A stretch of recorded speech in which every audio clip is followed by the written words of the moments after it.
say be careful what you wish for. Yeah, it's true. All right. Good morning, everybody. Hi, Dan. It's Amy speakers. You don't want to open now.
So, yeah, for a day or so. Okay. Our numbers in town suck. What's that? I said the numbers in town are not great. What are they? Transmission rate. or- Well, we're seeing between 6 and 10 new cases a day. A day? Where are they coming from? I do not. Go in the grocery store. Nobody's wearing masks. Yeah. Nobody's wearing masks at the hardware store. I was talking to one of the teachers yesterday and it's like, it's, you know, like the kids just aren't. They're like sitting in class with their masks down like this. You know, we've already been through our first round of your child had an exposure. It's just like, Yeah. Well, I do have to say, you know, after this whole thing happened with the county the other day, I decided to start wearing my mask at meetings again. it looks good on you, Mayor. Does it really? Appreciate it. Fine Yeah. looking mask. And I really, I appreciate the nod to. Okay. It is 6:01. We'll go ahead and get started. If Jane shows up, that's great. Jane's online. Oh, hi, Jane.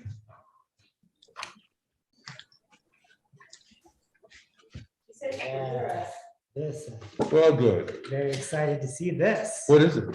Preliminary budget. Oh, yeah. You're- It's Did you still, say you were excited? Yeah, Yeah, I love this. I have to tell you, I love budgets. yeah. And Donna really loves budgets. Oh, yeah. Donna. Especially when I'm moving furniture. Yeah, moving furniture and doing budgets.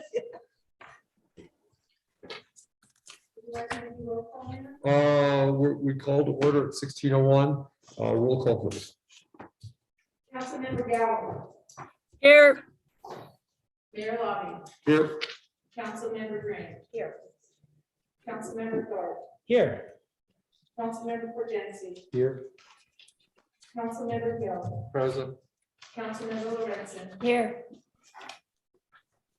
Good stuff. Is there anything anybody would like to change on the agenda tonight? I have a couple things I want to talk about. I don't know if they need to be agenda items or not. I'll just leave it at that. There are a couple things I'll bring up as part of the discussion tonight.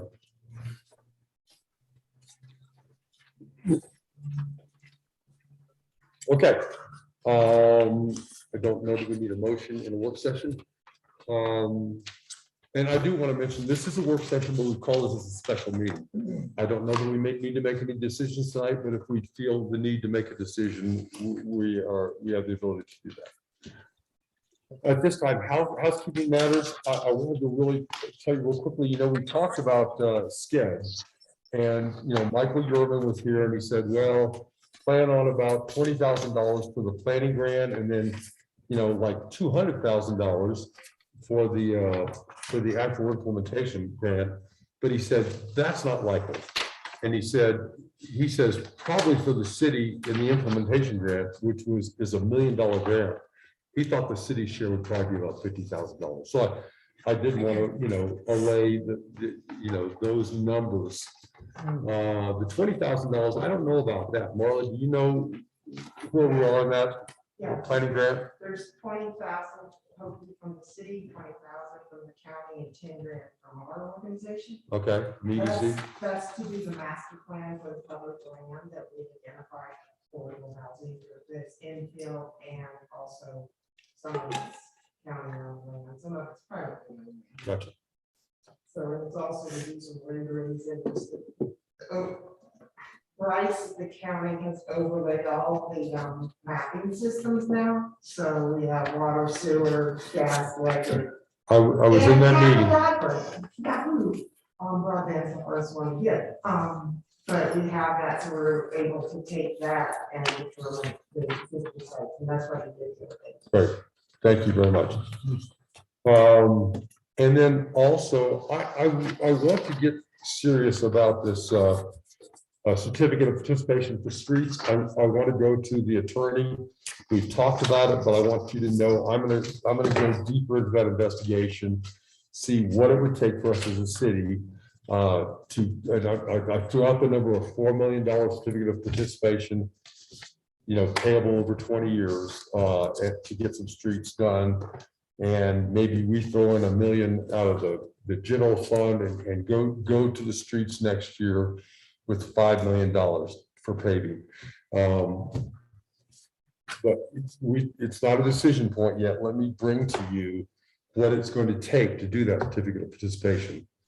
And then if we decide that's where we're going, then we can pull the trigger on it then. Should we get instead of putting a dollar amount, should we get an estimate from a company to know what the actual cost of a specific amount is? Because Well, the specific amount would depend on what we want done. And if we're going to do all the streets, then we'd be talking about $25 million to do all the streets in Leadville, based on what I know about what it costs per mile. It costs about $1 million a mile to do streets. Does that include like curbs and gutters? It does. Yeah, so Yeah. we Yeah. don't actually have to do. I would agree with you, and I'm not suggesting it's actually going to cost $1 million a mile, but whatever it's going to be, we're not going to get all the streets done. So if we ask a company to come to us with a bid, we would have to tell them precisely what we want them to do. And maybe we can do that. Maybe I can say, okay, here are the streets we want done, and what would it cost us to do that? And if they come in over, say, okay, well, then what can we do?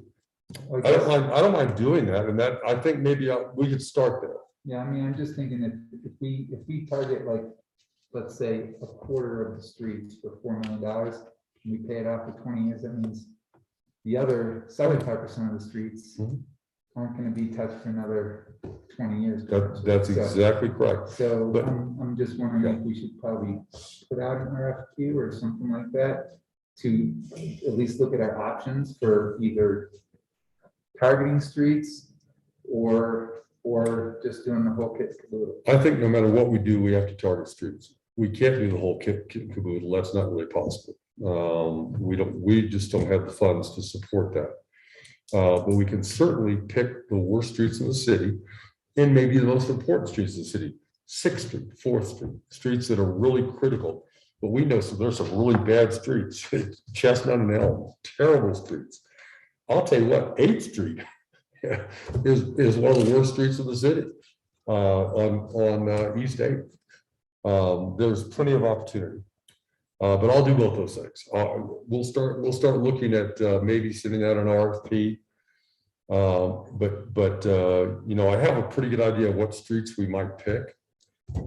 Having discussed that with the street department for several years, and maybe just send those out and say, okay, what would you charge us to do this? In the meantime, work on the certificate of participation and find out what does that take? I'm just wondering how to like, I mean, and correct, that certificate of participation is important. I'm just wondering if we do target streets, looking to maybe doing everything up to the first block, right? And so everybody gets a little, you know, if we're gonna go for the taxpayers' dollars, like I don't drive down 4th or 6th, and I don't know how many, you know, like, I'm not saying they're important for everything else, but like, is there a way? Well, I'm talking about routes to the school, routes to the hospital. Yeah, I and know, forth, et cetera. but like, is there a way to like make it so there's a little bit of a bonus round from, you know, whatever to whatever, one block in? I'm just throwing out ideas. I'm just saying, how do you make it so it's not bad, good, bad, good, bad, good? Really bad. Yeah. Like, how can you make it so when you leave, like, when you leave the historic district, on The one first block, 200 blocks off of Harrison first- Avenue. Yeah, first 100 blocks on either side, or something like that, just something to make it so, because we have businesses over there, we have businesses going on either Mhm. side. Anyways, that's just a. I think that's an important consideration, so thank you. All right, well, I just wanted to kind of bring that up. Any other housekeeping matters anybody wants to talk about before we get rolling? Any applicants for the city administrator? 6 of them. Where are we at that process? Well, we accept them to the end of the day on the 1st, which is a Okay. Monday. Cool. And then the committee, which is Tracy, me, Donna, and Christy Dune. Then we'll start looking at those. Great. The catch, as I've said, is timing. And so we have a timing issue. But what somebody suggested to me, and I thought it was a really interesting suggestion, was, well, if you can't hire that person till, let's say, the 1st of March, can you put them under contract? And that wouldn't affect the relationship with the DOLA grant. And I have to ask Chris to do that question. You know, make sure. The intent, yeah, are we Yeah. violating the We intent? would be violating, you know, any kind of principles relative to DOLA. Mhm. I'll find out about that. But right now, we have another, well, less than a week. Yeah, Jeez, it's getting away. Monday is the first. This coming Monday, okay. None of those are local. So, and we'll see what rolls in by Monday, and then we'll keep you informed. Great. So what's the timing? They need to be hired before the end of the year for the DOLA? No, the timing is just the opposite. DOLA was gonna hold us up because we were originally told that we would put in our application to DOLA for the funding. And the first week in September, we would know by the first week in October if we were granted. But now they're saying we're not even gonna make a presentation to DOLA for that grant until the first week in December. And then once they give us that grant, let's say it's 2 weeks later, I don't know, the end of December, then they're talking about a 60-day cycle to get the contract. And we can't do that hire until we have a signed contract for those funds, according to DOLA. So that's the problem is just the opposite. If they're pushing it too far out, and I would not want to lose a good candidate because our timing is so far off. Could we hire them as the administrative services manager and then promote them when we got the DOLA grant? I love that. Yeah. The answer is I don't see why not. Right? That's actually a great Give suggestion. them an interim. I will ask Christy that question as well, just to make sure I don't screw this whole thing up. But that's really another We very can interesting afford possibility. to pay someone in that role until we get the DOLA money, right? Yeah, Yeah. I mean, I've said this to city council. I think we have agreement. If DOLA doesn't give us that grant, we still need that person. And the delta between the administrative services manager and the city manager was only a $30,000 delta. It's not like some huge jump in our payroll. It's a Yeah. pretty big jump, but you know, Yeah. yeah, I think we have to dedicate ourselves to that proposition either way. Okay, thank you. Thanks for that suggestion. Okay, any other housekeeping matters? Okay, we had asked for a little more in-depth information from the EDC, and they have provided that, and Marla, you have the floor. Oh, you tripped on the floor. I'll pass our award around. I'm starting on the presentation part. Last Thursday was the Economic Development Council of Colorado's annual meeting, and Leadville, Lake County was the small business community of the year. And the criteria for that is around the investment.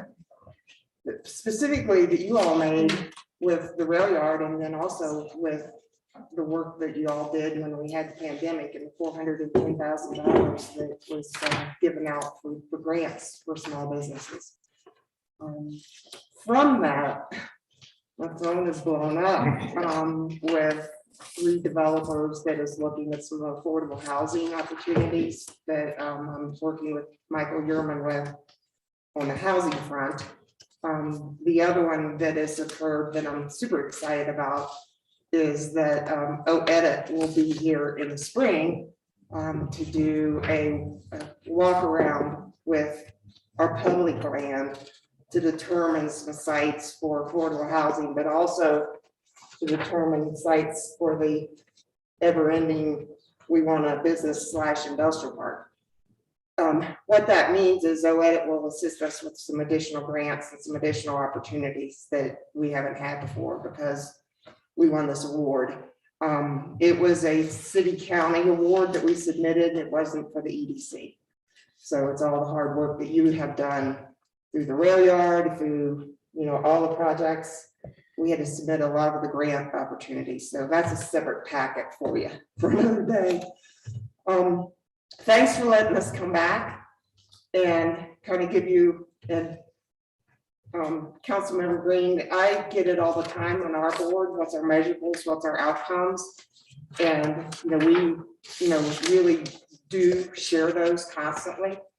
I'm not going to read the PowerPoint that I gave you guys, but to me, the large outcomes was the virtual job fair, the job fair this fall, and us connecting some of our businesses with some Aspen Institute software that is in the beta phase for when you lose employees, the cost of, and the analysis of the loss of that employee. We have 5 small businesses that are participating with that. So it's going to be a really good, exciting opportunity for them to see when they lose an employee, the cost analysis of that. Hopefully by January, everyone can have access to this. So if you're a one-man shop, the Aspen Institute will give you privy to this software. Also on the project list detail sheet, which is a spreadsheet in your packet, there's an extensive list of projects, and Nancy and myself went back and looked at all the jobs that we know are going to happen or potentially happen with those projects. Some of those I do sign NDAs, so they're coded by a weird name. I was with one of them yesterday. They won't have permanent employees here, but they'll have 11 to 15 employees here for about 6 months doing some high altitude testing, which will hopefully open the door for us to have some additional work that they've done. But the list, I got a call today from a young man I'm meeting tomorrow. I have no idea what kind of business he wants to open up, but we're going to sit down and try to figure out some inventory building. Our biggest issue now is inventory of the existing buildings. We don't have a lot, and everyone wants to be on Harrison Avenue, especially if they're in the hospitality retail side. Also, wanted to talk about a little bit more about the affordable housing front. Traditional economic developers, we sit on the back seat of this and we don't jump into the fray of affordable housing, but we have to. So I'll say and that's not in your packet, but it's The measurables that we've done is many meetings with Michael Yerman. We had a meeting with him the other day. We're assisting him with the grant writing of this DOLA grant. We've met with the DOLA staff. We, like I said earlier, have 2 additional investors that was at the conference that reached out to me. We have an advantage. We, as in Leadville Lake County, have an advantage over Summit, Eagle, and even Chaffey to a large degree. We have land. They don't have land. And that puts us on the edge to do some housing development and some commercial development. And you all know this, I'm preaching to the choir with the rail yard. But on the housing side too, and I had to submit this packet before I went to Steamboat. There was a small team of us that met with our federal rep, and traditionally, you guys were talking about it before the meeting started. Traditionally, brownfields grants they have to have a waiver, or your federal legislators have to put in an application, and it can't be used for residential development for phase 1s, phase 2s, and for remediation. It's traditionally for commercial properties. That's changing across the United States the first of the year. So we've already sat down and put a draft together for a brownfields grant with the help of Sked and Eric, and we're working on that like over the weekend. So we're in the queues of that on the housing front. The one thing that I want to share, and then I'm going to open it up for questions about our budget.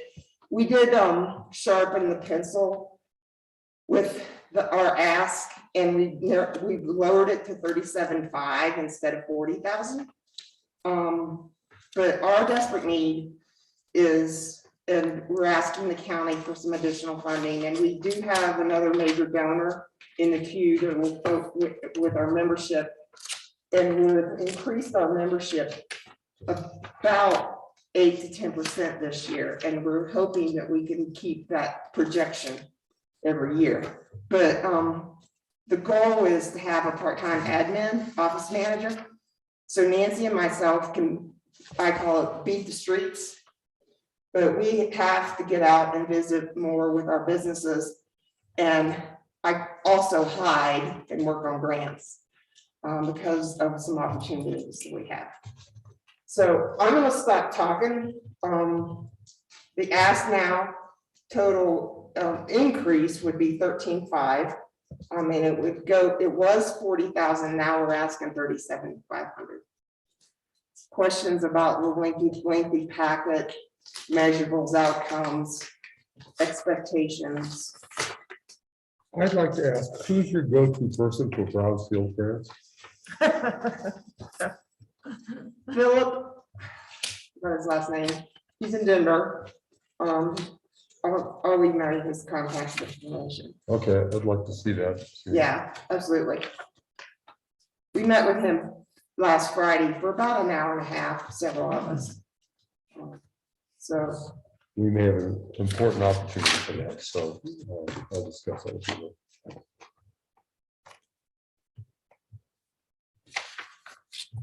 How many people participated in the virtual job fair? total or for Lake Leadville? So the virtual job fair was Summit County, Eagle County, and us, but the one in the spring was just our county, city. And business participation was, I remember right, let me pull it up. Give me 2 seconds. I'm asking specifically about Leadville Lake County, Yeah. the job fair that you guys hosted. Yeah, got it. We had 42 businesses from mom and pops to climax. And we had folks that were looking for jobs. We had 28, and then 11 people did receive positions. This last one that they had a couple of weeks ago, it was very sad. We had about 5 businesses from Leadville Lake County and no participants. How was that? I didn't even know you had one. How was that? marketed? promoted, Yes. through the Northwest Regional Employment Commission and then through our newsletters and information that we send out to everyone. When we did the one here locally, we literally walked the streets with flyers and encouraged folks. And I think the thing, it's a transition for a lot of our small mom and pops to have a presence online and do job listings online. Some of them get it, some of them are still nervous and dubious. Then the other piece of that is we're in transition with 5 businesses that need to be e-commerce and they just don't want to do it, but we're holding their hand and really helping them through the process. For these various projects of which you've seen such an increase in number, do you have a particular, I mean, is your approach to simply accept all incoming projects, or how do you determine which are worth Excellent time question. and the effort? Excellent question. It has to meet our goals. It has to be something that through our sales tax, and Councilmember Loretson knows it well because of all her yeoman's work on the software to create the formulas for that. We are very strategic and target. We don't do the shotgun approach at all because we want smart growth. And we're really looking at specific businesses that fit our categories. And we have turned, it's a good question. I know recently we turned one away that was turned away in Silverthorne. They didn't have the RFP correctly done. They didn't reach out to water and sanitation, and our leadership with one of my board members, Mark Sabatini, we had a lengthy conversation about this business. And we said, no, you don't have your ducks in a row. So we do screen them. And it's a joke internally, but it's very true. I'm halfway a private investigator. Like the young man I'm meeting tomorrow, I know everything about it. He's from Honolulu. I do a lot of research on the businesses before we ever sit down with them. Marla, you mentioned goals just now, and pardon me if it was in here and I missed it, but We can could send you you that. speak to what those goals are? Yeah, absolutely. We have goal A through E. A is overlaying and understanding and seeing where the gaps are with our infrastructure throughout the city and the county. Specifically for business park or infill or working in, one of our goals was this GIS mapping system that I was talking about earlier. We desperately need that for anyone. Grants, developers, people like you on council, to know where everything is. We finally have it. And goal B is business retention and expansion. And we work with our existing businesses, with our partners. We're a team. We have to have CMC at the table, which is a great story that we're working with Ben right now on a construction trades group classes. There is one, but we're taking it to the next level with this assistance of some local folks that are in that market of need of employees. And then SBDC and SCORE. So when we sit down with a business, we have a lot of questions that we ask them. And some of it's confidential. And we ask them what their needs are to grow, expand, stay the same, what keeps you up at night, those type of things. C is, Tim, let's see if I can, do you remember C? I don't have. C is, our marketing strategy and how we decide, like Councilmember Green was asking the question, when we choose businesses. So, we do the analysis when we're recruiting, if they fit our criteria.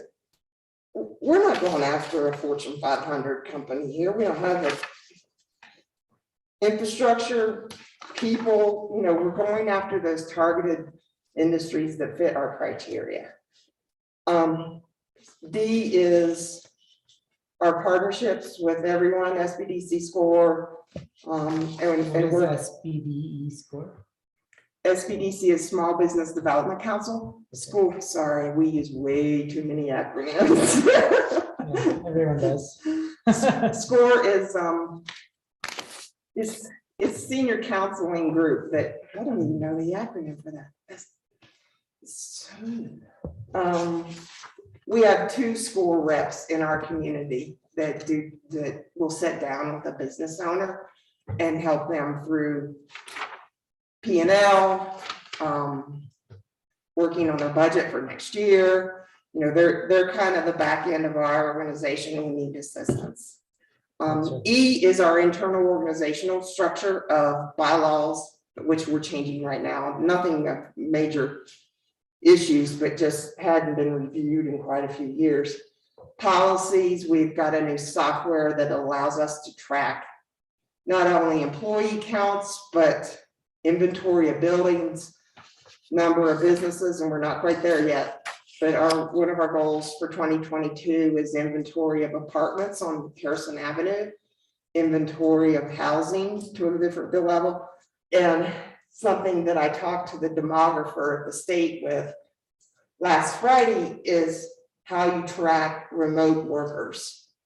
Because, you know, they really don't get a business license. And she gave me some tidbits for that. So there's some data that with our software that we're planning on working on next year. Thank you.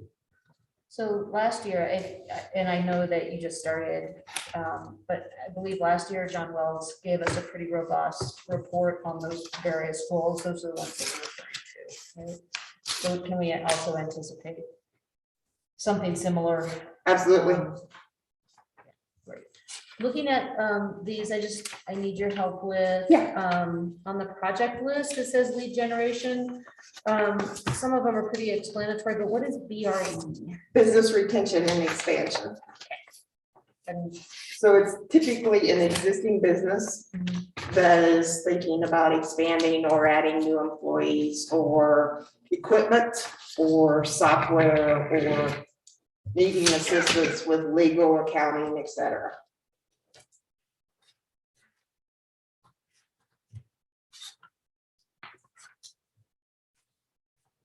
thank you. This is much more informative. I appreciate all your work putting this together for us. We keep the project list. The timing the other day was just really fast because I was out of the office and then didn't have a chance to give you the comprehensive project list and the comprehensive measurables and goals and our outcomes. On this page with the pie chart, is attraction mean like a new business that would potentially be coming to the county? And then retention, what is the difference between retention and expansion? Retention, retention is, let me give you an example. So Melanzano is a retention visit with and expansion, both. Okay, Because he's expanded across the street, but he's also added the new equipment, he's adding new staff. So retention visit alone is when a business is really not going to add additional staff, but they might need training assistance, so we connect them with SCORE, or they might need some legal counsel, so we connect them. We're kind of that catalyst, so we break those out so we know the differences. okay, thanks. Does that make sense? Mhm. I just have a curiosity question. What is Ice Castles, Colorado? What does that mean? Is that a confidential thing there? No, it's not. They were in Dillon, and they were buying the new distillery. And they are one of the companies, and they didn't have the one I was alluding to earlier. And if they were sitting here, I would tell them, we did not get a comprehensive RFP. It's literally a kind of a ice castles where families can, or tourists can walk through. Silverthorne denied them. Google it, Councilmember, you'll see it. And they're lit up with LED lights and. Yeah, it's really a great initiative. The timing for that project for us we identified 3 different sites in the county. And we asked them for the amount of water usage and some additional details of electricity, et cetera. And they wouldn't give it to us. So we didn't feel comfortable enough going to the county and saying, we want this project without the details. It's a huge, tourist. Next year, draw. maybe. But, there's a lot of things that would go into it. Parking would be a major issue depending on where you wanted to put it. So that location could be critical. Who's been to the Ice Palace? John Wells would like to make a comment. And I'll let him comment, and then I want to talk about sales tax. John? go Yeah, ahead. on business retention, another thing that we do is occasionally business owners will come to us and they're struggling with their business plan. They're looking at possibly laying off employees. And so we work with them on strategies to improve their operations, change their business plan, add e-commerce. In a few instances, instead of cutting employees, they looked at adding employees once we sat down and worked with them. So a lot of retention is just helping our businesses that exist continue to exist rather than, going out and trying to attract new businesses. If we can just keep all the ones we've got and help them expand, that would be a great situation. So that talks a little bit more about retention and expansion. To John's Thank you. point, on an average day, we probably spend 6 hours on our existing businesses. Today, we had 3 in the office, assisting them with this Aspen Institute software, so they could log in and figure it out. And Nancy and I kind of have triage with specific businesses that she does and ones that I do. So, we spend a lot of time with our, because John's right. If we can retain our existing businesses and keep them, and you guys did it. I mean, you did it when you were giving out the grants. And the state knows that. So now I think they want to reciprocate. I would say that, Tim has been our representative for the city on the EDC board, and Tracy's worked closely with Marla on the tax stuff, and don't know if they have any input, but I want to talk about the tax stuff Okay, real please. quick, and then they can jump in. So I talked to the mayor about this a little bit, and I didn't want to geek out on you all and bring a bunch of slide decks and go crazy with this, because we could be here all night. But some great examples of that. We've, with the help of Councilmember Loretson, I couldn't have done it, and the team, we've been able to look at remote sales, like I was telling you last time, but we also can look at specific, it's called NAICS codes, but it's broken down by retail sector, by groceries, by service sector, believe it or not, agriculture, and mining is in there, construction, it's not in your packet in detail. And I can send you the detail. But the message here is we've been able to validate our hospitality occupancy taxes to assist the developer at the rail yard. He could figure it out at a high level. We got in the weeds with the month-to-month sales tax, occupancy tax. So it made his comfort zone much better to make the decision to potentially build that hotel. Another great example of this is a sporting goods / shoe store, running store that we're working with, that we showed the remote sales of that type of equipment. And yeah, we do have some businesses on Harrison that sell shoes, but they don't have a fleet of shoes with all the different brands. That validated it for him too. Now on the bad side, we've looked, and we all want another grocery store, including me. We've looked at those numbers. We've looked, and we don't, let me back up and say this. We don't see one store alone. We don't see Tim's store's sales tax. He's clumped and combined and consolidated with a bunch. So we don't see specific stores. Make sure I say that. But we do see generalities and we can watch trends. And the grocery store trend, we're just not there yet. So we've sent to every franchise grocery store, we've sent a packet. And we keep sending it. And the team and myself, I can validate it now that when phase 2 is done and part of the infill in the county with some of the development projects, we'll be able to go back. And that's when we'll be right there because the housetops and disposable income. Is there any way that you can, as you send out these packets, that you can account for leakage? We a little bit with the numbers, but it's hard. I mean, it was Emily from C4 and I were having this conversation today with, how many people are buying groceries over the hill. And she had a survey she brought to the office. Yeah, I know, me too, once a month, but the rest of the time I'm here. But the survey was done in 2017, and it was about 60% of the people that took the survey admitted that they bought it over the hill. So validating that though for a franchise is a little hard to do, but they can run their program and get a good sense of that. Okay, thank you. Didn't we hear a similar number to that? Somebody was presenting to us.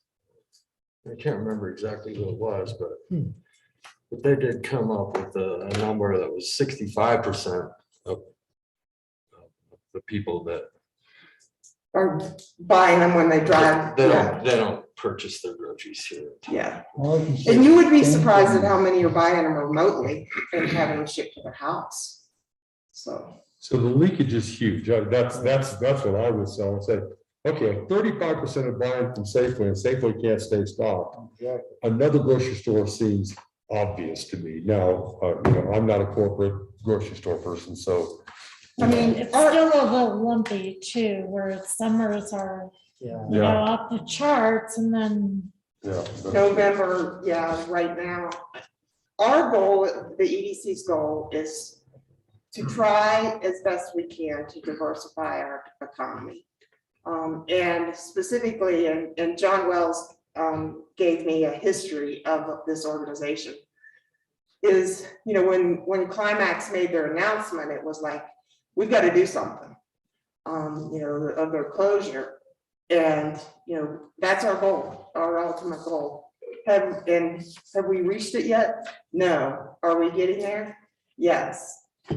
We do have in that project list, we have 7 high altitude NBA companies. And I was sent out an email to our board yesterday, and I had yesterday's day was Marla was in the Flintstones to the Jetsons.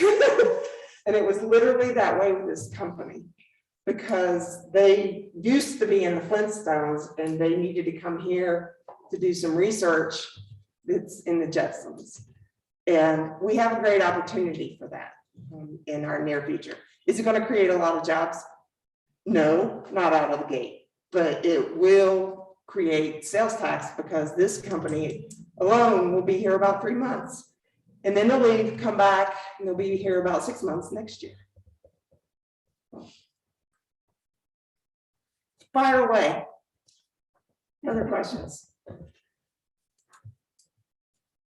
Are you working on any metrics around reducing the amount of folks working out of county, trying to move the needle on that? And can you speak to that, like what goals you might have or strategies? Excellent question. The answer is yes.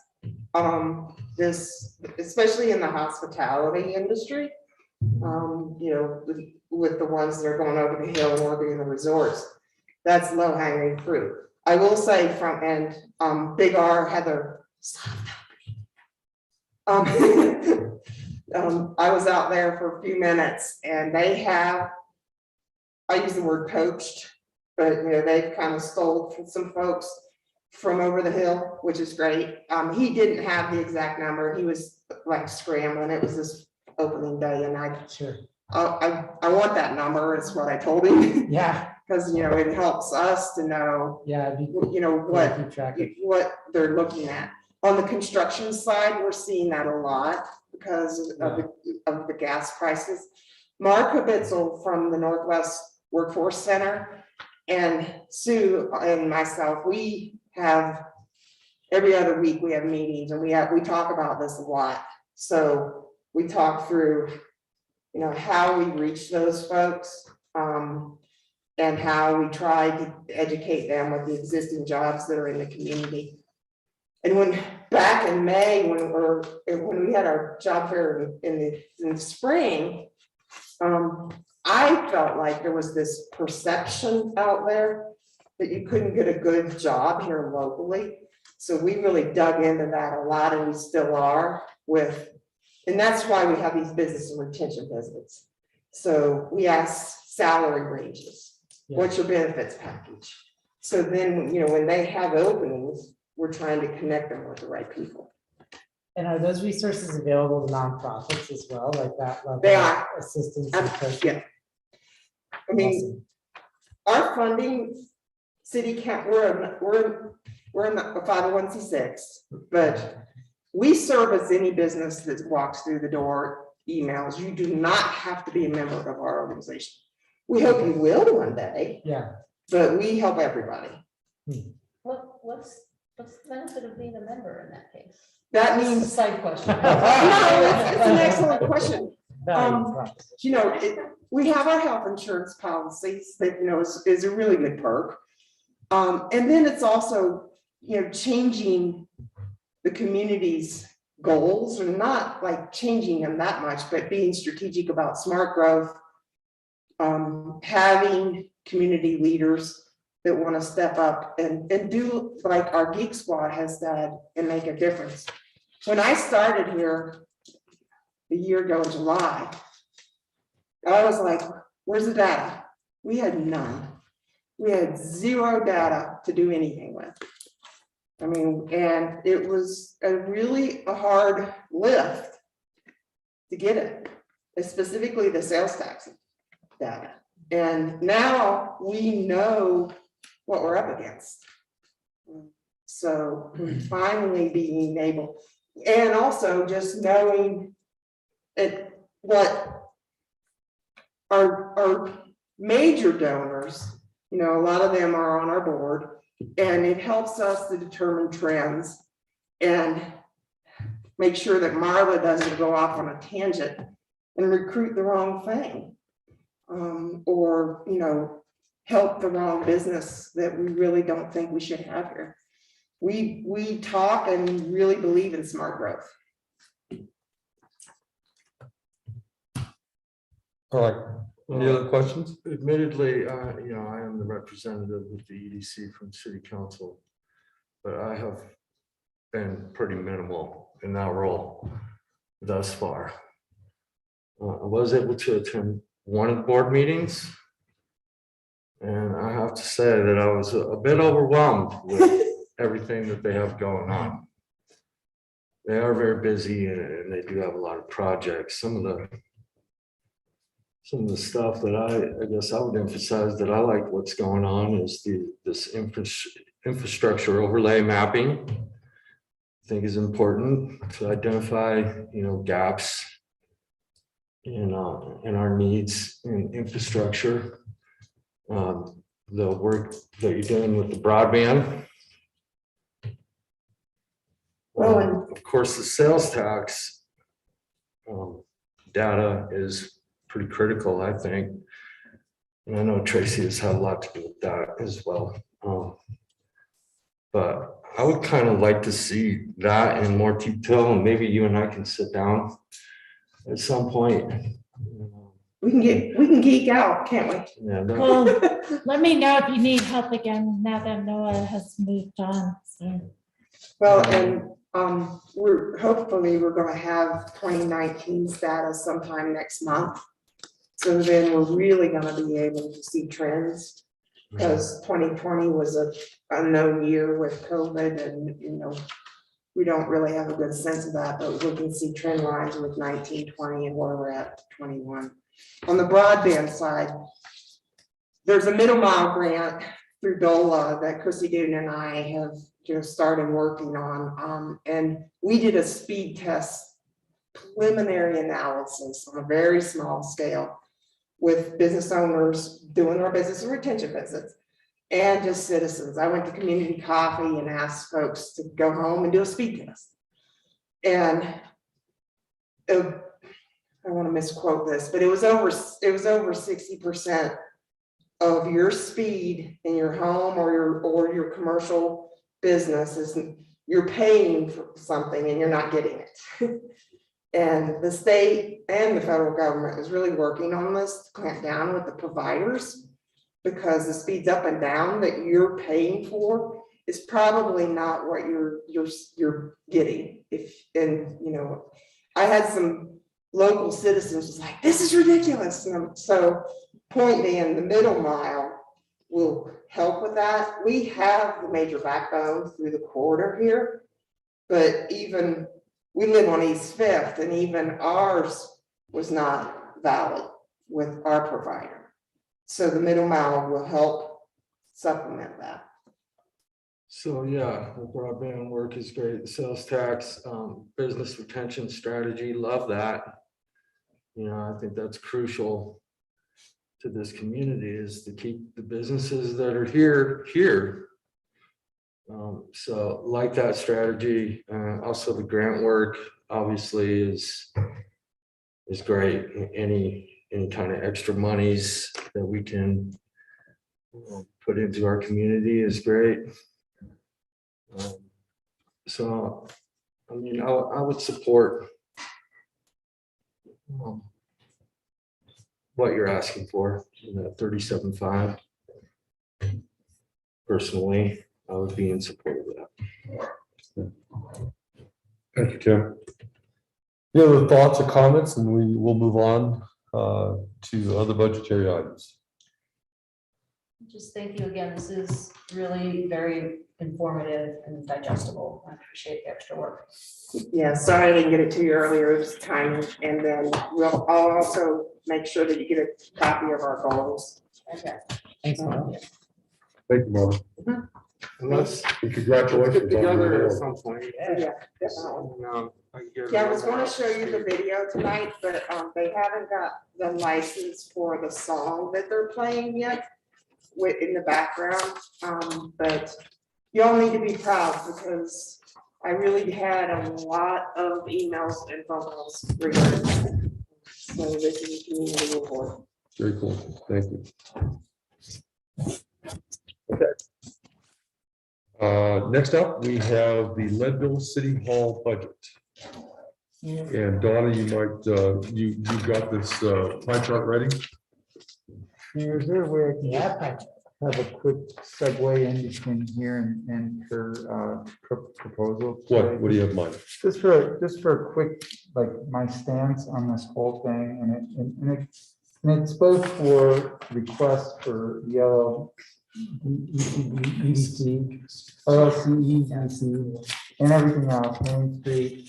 But then also just in general, salaries across the top on everything throughout our entire city staff is that I'm not necessarily against, I know that the LLC EDC does a great job, right?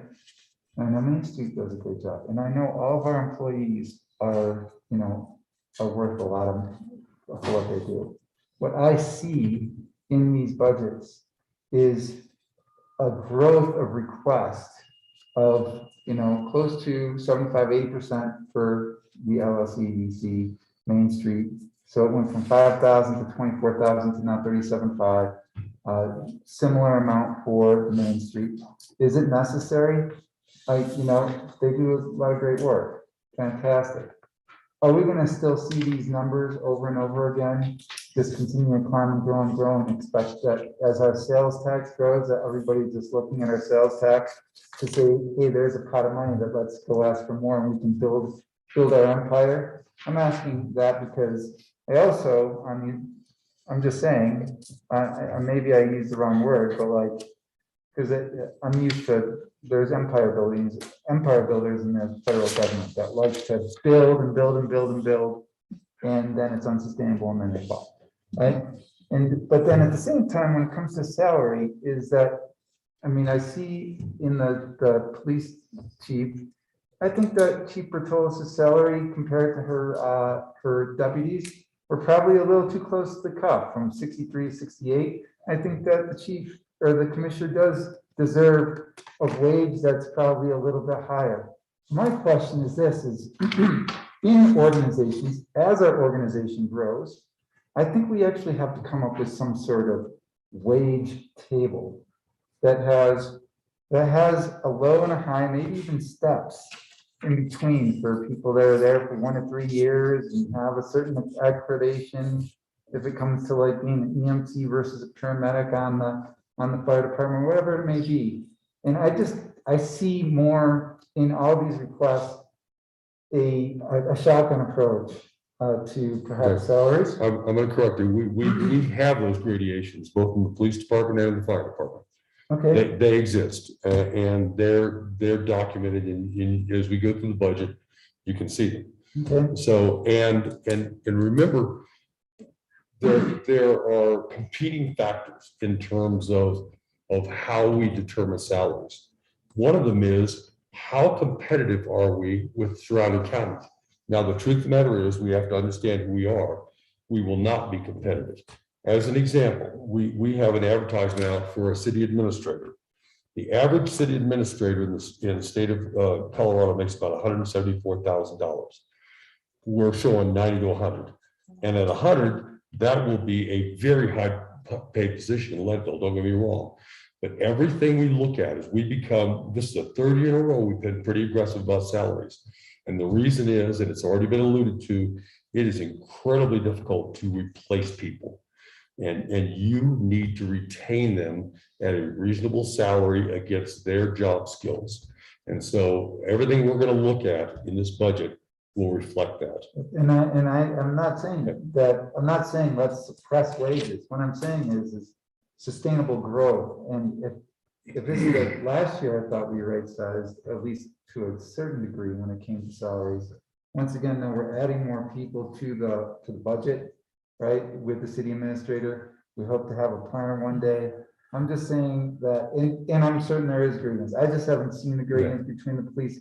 Actually, we're not adding people to the budget. I'm not sure where that's coming The city from. administrator. No, because we got rid of the city administrative services manager. So, it's not an apples to apples replacement, but it is not an additional person in City Hall. My point being Okay. is that I think it should be coming down one of these days, if it's not this year, Mhm.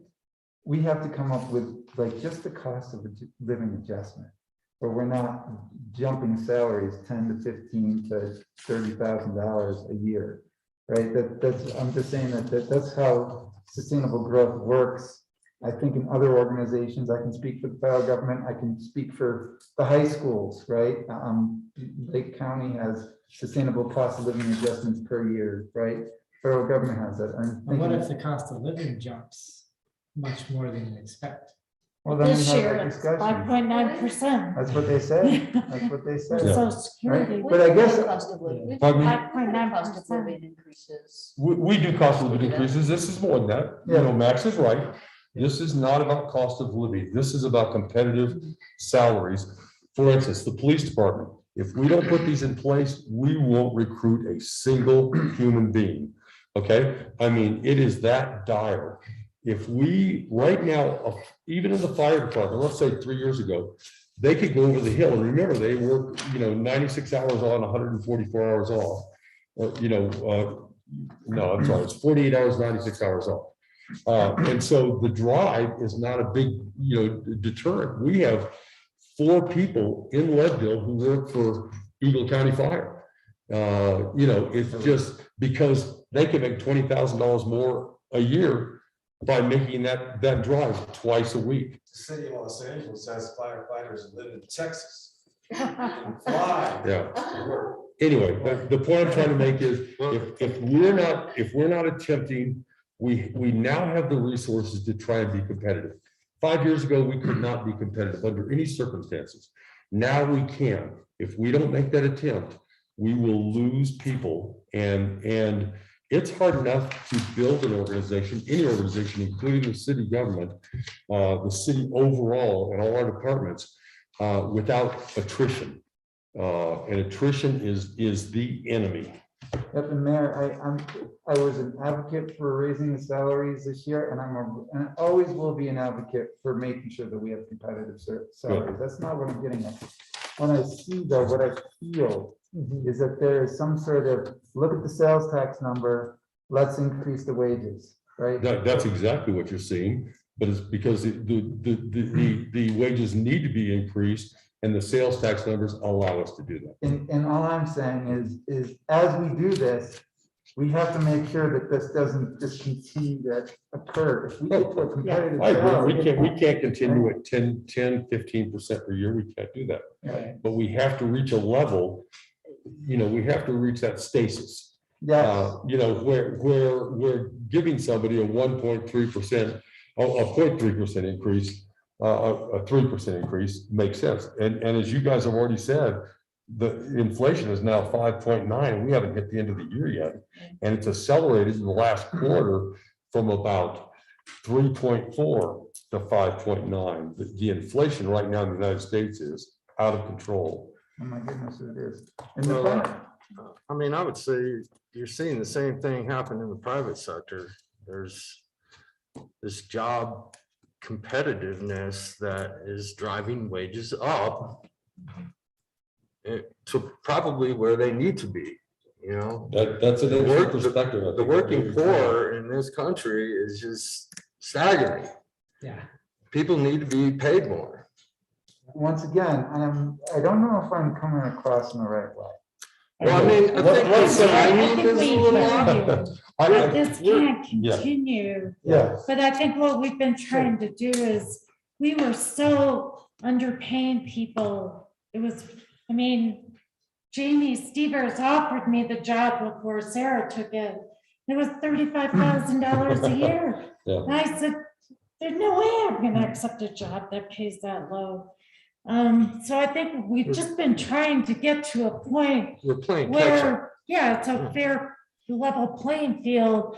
And now we can start saying, you know, And is it a that's- cost of it goes living? to- Is it a raise? Is it a bonus? It goes to your point that you made the other night. Ski Cooper raised their wage Yeah, to more. 15.25 an hour, so they can get those employees to drive over to Vail. Yep. Oh, yeah. And I'm gonna offer to do the Let's same get back to thing. Max's point. You're not wrong. I'm not I'm necessarily disagreeing, but I think you really need to know from me that we've looked at, every department has dug into these numbers, okay? They weren't arbitrary. I don't think we were making numbers up. I think we arrived at these pretty intelligently. Now, is it sustainable? Absolutely not. And what I tell department managers, I said, be careful what you ask for. We can continue raising salaries. If we have a downturn in the economy, there's only one way out of that. And that's it. You have to do the job with less people. I mean, that's what you get stuck with. If pay is high and then all of a sudden the economy tanks. So I get the danger of that. I've been, up until I became mayor of Leadville, I was a fiscal conservative. And it has taught me something very important about the marketplace and about people in terms of how we deal with this. It's a dynamic that we have to deal with. So I'm not disagreeing with you. I totally understand. And from my perspective, last year was my first budget cycle where we increased the wages. This year is the second time we've gone through the budget cycle where we're increasing the wages. Right. I'm just saying, yes, do we need to do this to make it more competitive and make it so we have an actual workforce that can live here and sustain themselves and our families? Yes. But can we continue to do that? That's what I'm saying is like, hey, I'm putting you on, I'm putting the yellow flag in my pocket. I'm not putting the red flag in my pocket. And one of these days, I will say, when I am either elected out of office by somebody coming in with a writing candidate, or in 4 years, if I get elected, we will raise the wages of this city council as well. Because $2,400, I want people that want to be here. I mean, that's okay to be at $2,400. Same thing with the city treasurer and everything else. I mean, I'm looking at wages that the city council in Moab make $30,000 a year. Is that what I'm asking for? Absolutely not. Am I asking for any money from me? No, I'm asking for my predecessor to make sure that we have somebody the size of myself on the ballot for Ward 3B, because they're saying, hey, I want to help my community, and it's worth my time to show up every Tuesday and come to Laurel meetings every. It actually makes a financial month. difference, even though it's not a huge, and so. There's an in a- equity consideration too. In a couple of years, we have to decide before the next election. You can't change salaries, until the next election, but in a couple of years, we're gonna need to be talking about elected officials in general, and how we treat that. And so don't want to get too deep into that, but you're absolutely right. If we could change that now, I'd be in favor of it for that point that you're making. $200 a month is, and after they take out taxes, maybe you get to take your family to dinner. That's it. That's the perk. Which is a civil service, right? That's what we're doing. That's why we're here, is to help our community out. But I just think that I would much rather see, like, I mean, I was reading the Moab Times, the Moab Sun, and they have, like, I don't know, 6 people running for mayor, a dozen people running for city council, and it's because it's like actually a wage, I think, and that people are like, wait a second, I can help my community and I can actually make more than, $3 or $4 an hour, or whatever. You're leading me to something that I didn't want to bring up for a year or two, but I'll talk about it right now. The debate among us will be, what are we gonna do with the next mayor? It's gonna be a weak mayor system, what do we do with that mayor? Do we revert that person back to $4,800, which is what Bud made? And I think Jamie made 10,000, and now I'm making 30,000. So the next person, which way do we go? Do we go, okay, you're a part-time mayor, so we're gonna pay you a pittance? Or do we look at it in terms of how can we encourage a younger generation to want to be a mayor, but they have a family and they can't take it on for even $30,000? It might have to be maybe even 40. I don't know. I'm getting ahead of myself, but Yeah. So am I. it's a debate we'll have in the future, but it's on my mind as well. I've said it before, I'll say it again. We have in our city, because of the way we've treated the mayor position, not me necessarily, but before me, we have relegated ourselves to old retired white men who were mayors. That was it. And that's been our tradition for 140 years. In my mind, we need to break that. All right, we're good. Thank you for listening. You got a bedtime snack system? Oh, those are like snacks, like. Are you going fishing? You No, going that's not fishing in the like morning? Oh, okay. Well, No, that's that's- That's a gonna new be like thing. a British I have to, Oh, is that what just you're one doing? here, I have to keep you crazy with these things. Oh, okay, thank you very much. Yeah. Did you see that on TikTok or what? I'm not that cool, Tim. You'll get there. Get Yeah, your kids will be on Okay. TikTok soon enough. We have a budget in front of that. us. Something different. Donna, we're gonna look at the city hall budget. Would you like to lead us through it? I can try. I don't think we really need to go over the individual departments, like the administrative, the municipal, it says right there, the city clerk. None of those have really changed much, except for the wages. We did add some training in for a new city manager, so hopefully we get somebody good and they can get some good training. The health insurance, I do need to, I've kind of budgeted it in here as kind of a mediocre, not the worst case scenario, but if we get extra people, I added them in. Sometimes we don't get them. But open enrollment is the end of November, so by the time this budget is finalized, those figures might change some, because I'll have a little bit more information. Plus, we're gonna ask for some secondary information from possible candidates who are actually on our list of hire. And maybe, and this will be, something we can talk to Hal about, maybe finding out for those people. If you're hired, at what level would you want health insurance? And so we could plug those in rather than speculating about it. But that's, just something that Donna and I talked about. And as far as the other insurance, as far as like workman's comp and general liability insurance, we do have a quote for the general liability, but we do not have a solid quote from workers' comp yet for Pinnacle. So When do we expect that? I'm working with them right now. I had to obviously get them our wages because it will be based on that. So I don't know if it'll be before this budget is approved or not. I know it wasn't last year, so. Have they given you any indication of percentages up or down based on? Well, they are down, but our Okay. wages are up, so, Okay, so I think it's gonna kind of almost be a wash. maybe after this budget at last year's and assume it's gonna be close. Okay, thank you. Mayor, may I ask a question? Sure. This is just a different opinion here again. If I was to graduate from high school today, We'll talk about the police department budget. I when we get to the police understand, order. this is Okay. important because there is a nexus between the two. Okay, If I was to be a high school graduate, I'm 19 years old, and I don't have any police officer training, my wages would be $50,000, $511.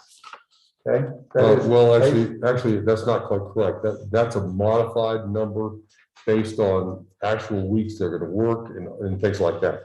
The actual starting salary is $53,000.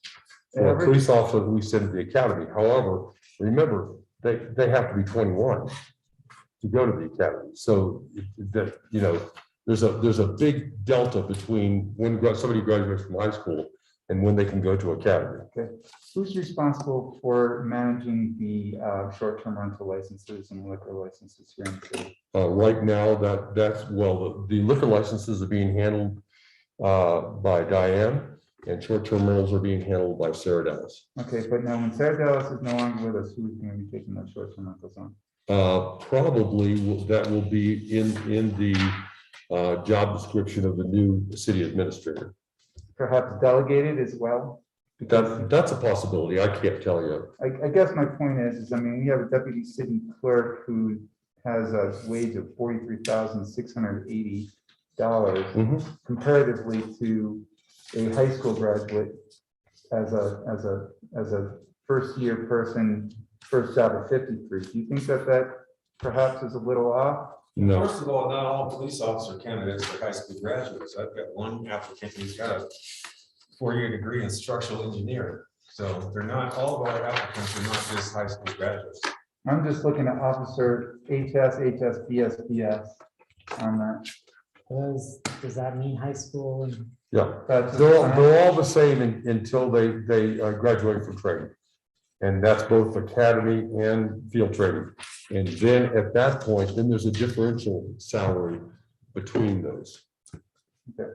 I'm just trying to see if there's any reason, I can't imagine the new city administrator actually gonna be processing short-term rental licenses. I don't see why not. Sarah Dallas did it when she was the administrative services manager. Well, he also has, at this current time, 13 direct reports assigned to him on the org chart that isn't signed. Yeah. So he has a lot of other responsibilities that Sarah Dallas did not have. That is true. So I'm just wondering, Then that job description will be fleshed out by that person. We have to have that person on board to figure out how will jobs be distributed throughout the city. That was why a couple of years ago, we brought on an assistant administrative manager in preparation for support of an administrative assistant. I'm sorry, city administrator, when that happened. We've been building towards this for years. Okay, yeah, I'm good. I'm And good. the answer in terms of the police department versus city hall, there's really, it's very hard to make a direct comparison in terms of education or that sort of thing, because I'll give you an example. We have a police officer who used to work here some years ago. He's been gone for quite some time. He's a police officer in Denver right now. He's a patrol officer. They're paying him $104,000 a year. If we don't want a police force, we can, we can nickel and dime this thing. But if we want a police force, we have to be willing to pay for it. And I'm not saying about the police force. I was actually trying to make a nexus between the deputy city clerk's wages. Yeah. I don't think that nexus exists in terms of the marketplace. Why aren't you going to that for Judge Floyd? I haven't gotten on that. Your tax rate. I'm right here on the staff and other wages. Yeah, no, I'm just looking at that. I'm looking at the Yeah. All right, well, I'm just trying to look out for everyone. I understand. Turning over every stone. Okay, we're still on the city hall budget.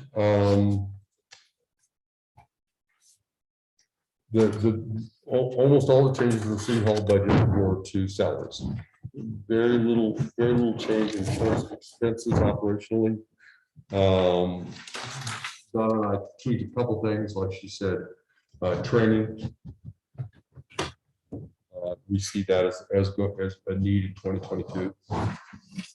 What else did you see? Everything else has really stayed the same. We were able to up the contingency line item this year. Even with all the asks that were, asked about, so those, whether you guys decide to do that or not, but we would have an additional $28,000 in there for that contingency line. Of course, the Station 2 contribution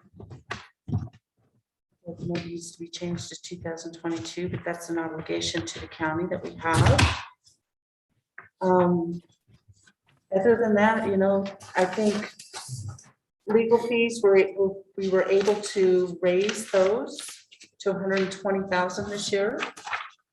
Of course, they sent us a notice saying that their rates have gone up a little bit, not substantial, but.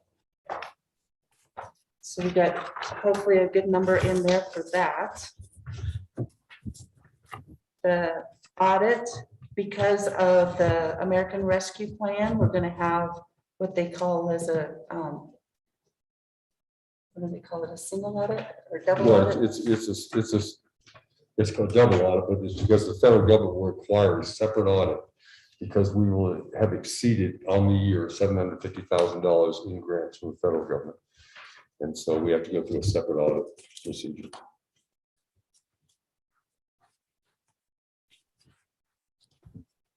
But other than that, nothing has really changed all that much. Is that all the difference? Can we build up to ARP funds? We can try. Just a question.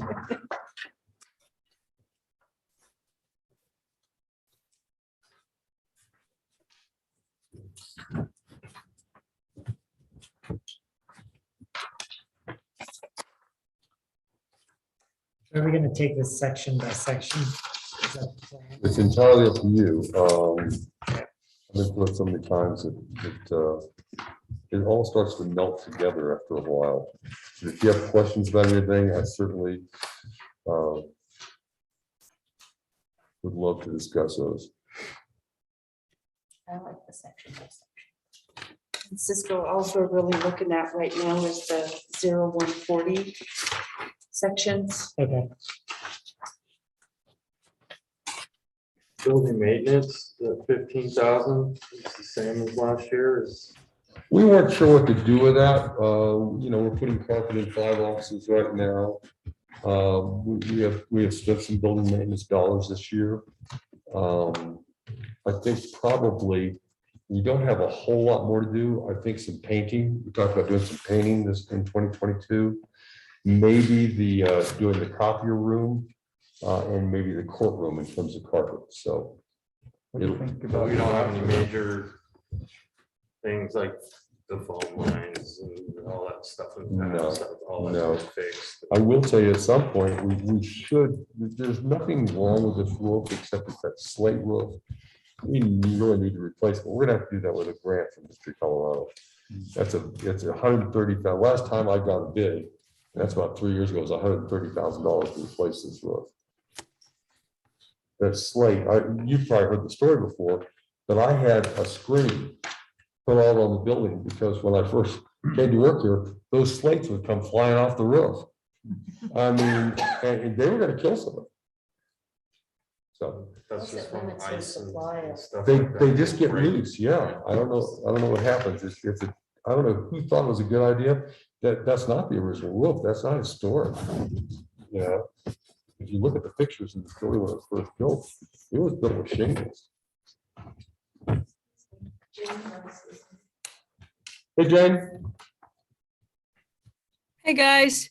I just wanted to bring up to Max's point about processing the STRs. And Mayor, when I had stopped in a couple weeks ago to talk to you, and we briefly discussed the city clerk's position, which is an elected position. And as far as maybe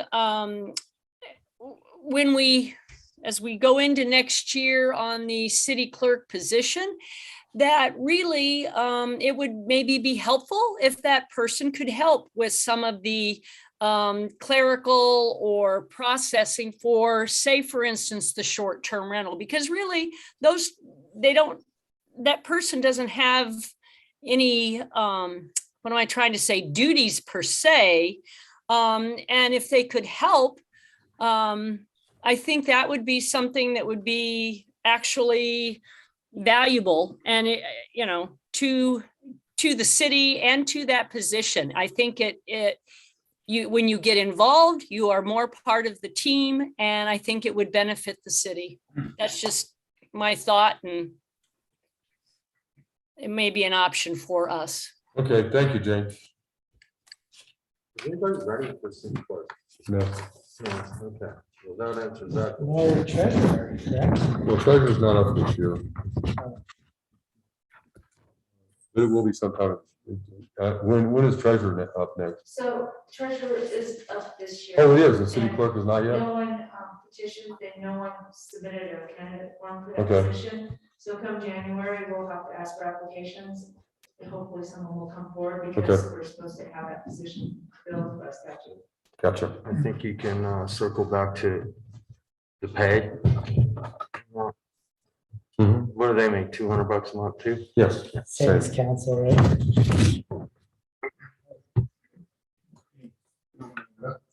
Sorry. So just want to make sure I'm interpreting this all correctly. So given the revenue forecast for 2022, given the expenditures in this draft, we're forecasting a budget surplus of 108,000. Right this second, we have to finalize some workers' comp numbers. I don't think there's much of anything else that we see is going to change. So that's just based on P&L for next year, not including additional surplus revenues from this year, correct? No, not at all. There's really no connection between those two. In fact, the budget is only an educated guess about what revenues for next year will be based on revenues for, let's say, the previous 3 years. Sure. So we've had such a dramatic increase in financial benefit from sales tax that we budgeted, I think less than half of that, less than half of the gain from last year into this budget. So Okay. even if next year we have zero gain, we're still $500,000 ahead of this budget. It just, I know it's hard to really get your mind wrapped around that, but that's a pretty That makes conservative sense. approach. As we So- move through, that number is gonna change every version. Yes, it On this will. census. And at some point, we have to balance this budget. So we may back off, a revenue projection in here to balance it. There's several different ways to do it. 2 years ago, we balanced it by just sticking the money in the contingency. This year, we went ahead and we have money in the contingency. We still have this. So we'll decide when the time comes Yeah. how we deal with balancing that budget, but it looks like we'll probably back some money out somewhere. And so the discussion of how we'll use the surplus funds from this year, is that a different discussion or Yeah. included in this? or- No, it's a completely different discussion. Okay. It becomes what we think of as our reserve fund. And remember, I have a projection, don't know if it's right. Right, I think we're at about 3.1 million right now. And I think by the end of the year, we'll be above that. And so okay. we Well, have. that helps me Yeah. understand, because I was gonna say, if we're gonna consider things like some of those big capital purchases, or even if we were gonna buy land for attainable housing, would that have to come out of this budget? And the No. answer is maybe not Those necessarily. would not be budgetary considerations. Okay. Those would be capital acquisition. But thank you. Yes, Okay, that's. yeah, it's thank you. Very good question and observation. Now, there is, Now, in that discussion, we'll be talking about bringing that surplus or reserve down a bit. Yeah. Or not having as big as reserve as we have had in the past. Well, because we probably have some intelligent decisions to make around expenditures that would bring that down. The answer is yes. If it's land for But we are housing, going to have that discussion. at some point. that's not part of the budget discussion, but Right. yes, as an example, I want us to buy a snow blower this year. It's not in this budget. Okay, We have other things in the street department in this budget. We'll look at that in the street department budget. But the snow blower is not in there. And so I think that needs to be a capital acquisition, and I think it's $260,000 as an example. That's an approximation. So yes. And one small Right in the center. consideration that needs to be on the radar is that the server has got to be upgraded. So I did talk to IT Dan, and he's thinking of about $20,000. So if we have the money this year, maybe it's a consideration that we get it done this year. okay. And we'll bring that to you as we get closer to the conclusion of the budget. There's still numbers that need to fall into place. Although I would say not very many. Mayor, curious to Tim's point about building maintenance, should we increase that number above $15,000? Page 6.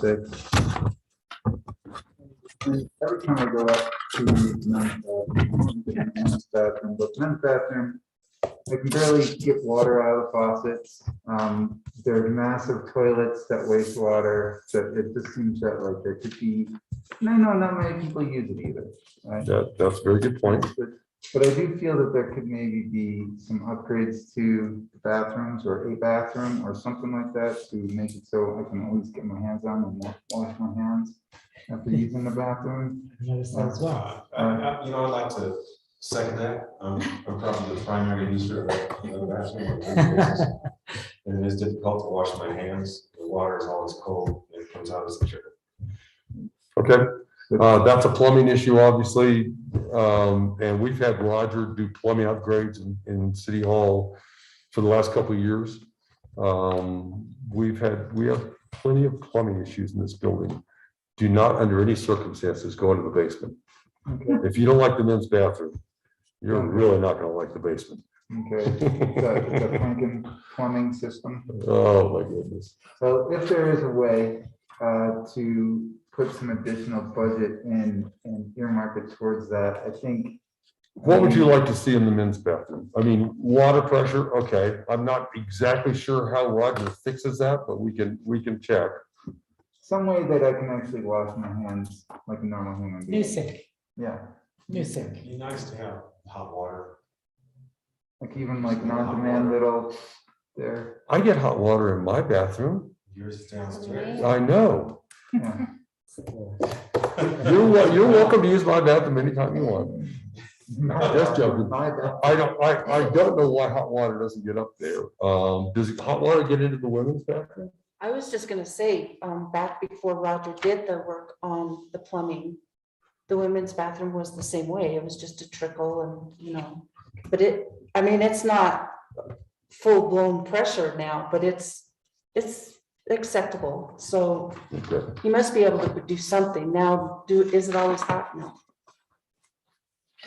I'll tell you, upstairs, it may just take a lot longer for the hot water to get there. So I'm not sure what the answer to that is. Huh? Especially if it's slowing at the trickle. Yeah, that's a problem too. Okay, we'll work on that. We'll stick another 5,000 in there just to give us plenty of leeway. I think 15 is a lot, but we have the money and I don't have a problem with expanding that budget. Thank you.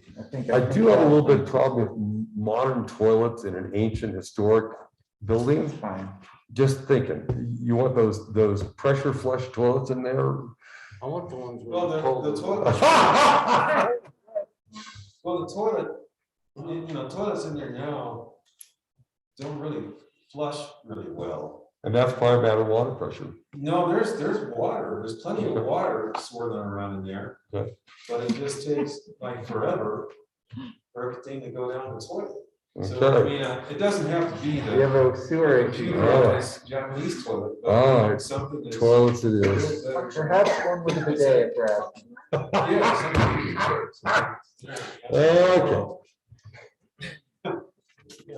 I'm just kidding. So we're increasing that to 20,000 to 20,000? from 15. We'll give ourselves some leeway in terms of the plumbing and possibly some fixtures. And a bidet for Max. What's orange mean? Grants? Well, they're not necessarily grants, but they're just, you know, oranges, things that may change. Things that are under Okay. consideration. I see, those are EDC, West Main Street, yeah, cool. And for operating contingency, we have several things in here.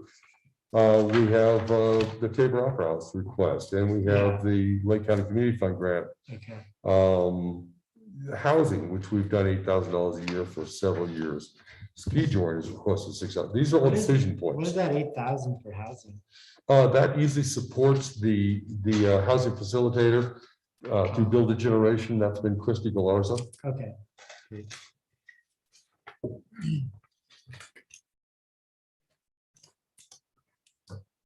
In fact, do you want to talk about that now? Do you feel like you're at a decision point on some of these requests? Because tonight might be the time to Yeah. go through those. I'm ready. Okay, let's start with the Tabor Opera House. They requested $100,000. They requested 50,000 last year. We gave them that. They had been like 24,000 the year before. So what are the opinions on that? Primary purpose is to secure an executive director, it sounded like, right? They want an executive director and they also want an events manager. Okay. And I'll tell you, I don't want to consider, if they're not going to have somebody running events, I would have a problem. And even though they're only thinking about 4 events next year, they're talking about maybe doing 4 events at the Tabor Opera House and 4 at the old church. And I would say, I think the board has been wasting a lot of energy on events. Don't get me wrong. They burned themselves to the ground doing events 2 years ago. But I think they overreached with events and they have a budget for it. It initially struck me as a large number, but I also absolutely think like with the EDC or something, it would return to us essentially. And I also feel like the city's has a commitment to see that project become a success and see it through and create vibrancy there. And I balance that with seeing like, wow, we have such huge housing need and all these other things that I know hopefully there'll be money going to those other things too. Sometimes it's hard for me to say, 100,000 is going to that when we have some of these like critical infrastructure problems. But I'm also inclined to support it for the reasons I just mentioned. But I'm open to hearing arguments either way. I'd like to hear other people's thoughts on that request and where we are. I think. So we've had $1.5 million worth of work done on the exterior, and they're working on another 1.3 million. I didn't know for sure if the north and east exposures would that take 2 years as well? Or is that just a? I don't know the answer to that question. This one was they're wrapping up a 2-year project. Right. The other one has one window. I guess the on both point, those sides. the And point I'm window's trying to on the make farther is- side of it, huh? the point I'm trying to make is they're on pace to do approximately $700,000 a year in rehabilitation. Especially if they get these next $1.3 million secured. That's a pretty good trade for $100,000 to get $700,000 worth of work done. So, their ability to secure extra funding. That's a good point. I never thought about that. Remember that they want an executive director because the board is really kind of struggling with the grant process and putting all this together. And their number one mission should be restoration of that building.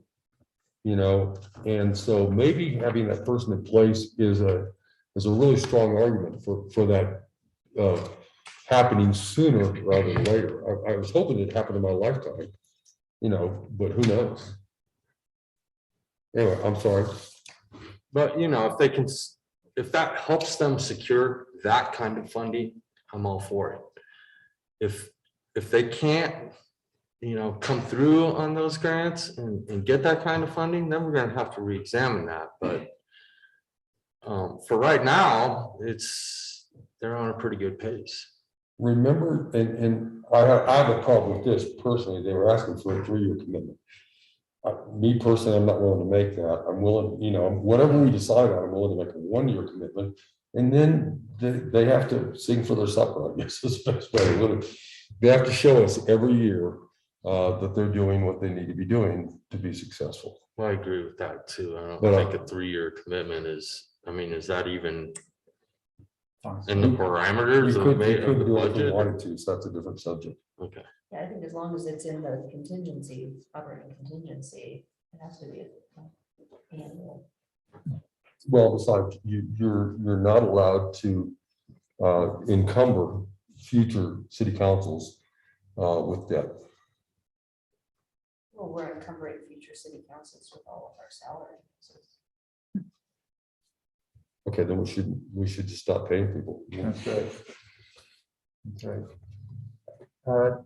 I'm okay with the Tabor Opera House request this year, but I think personally that they should become solvent.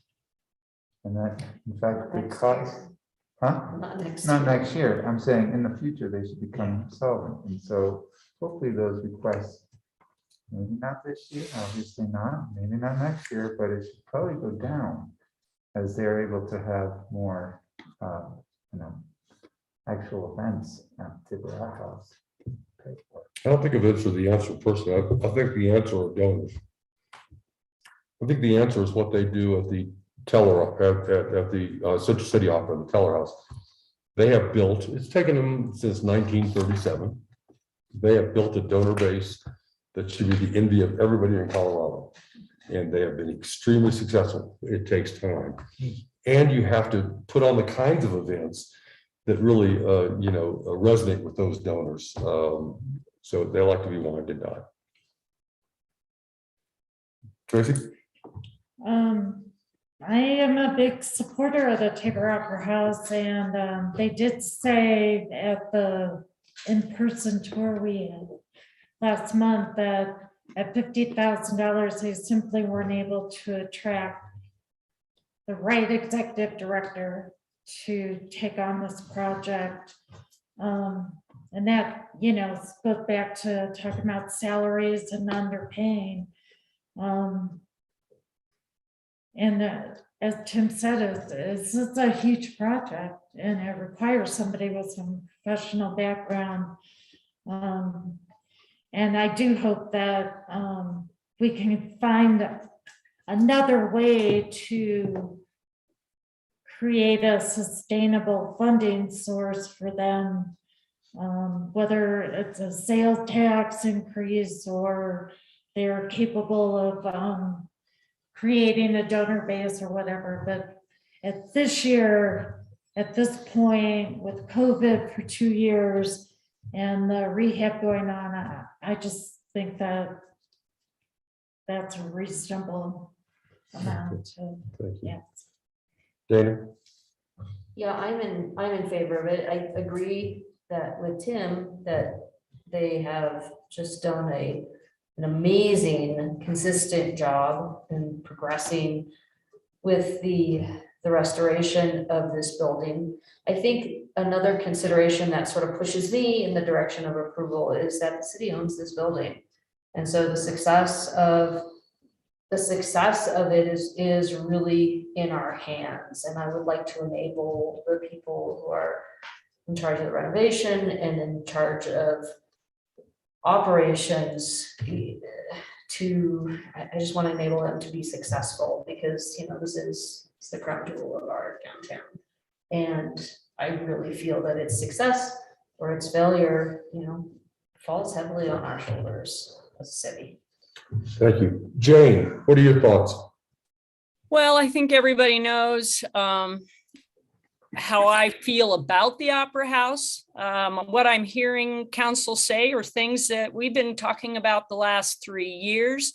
We are the owners of that building. We took a few past council, they chose to do this. So yes, we, as Dana says, yeah, we have been, tasked with that by virtue of that we are now council.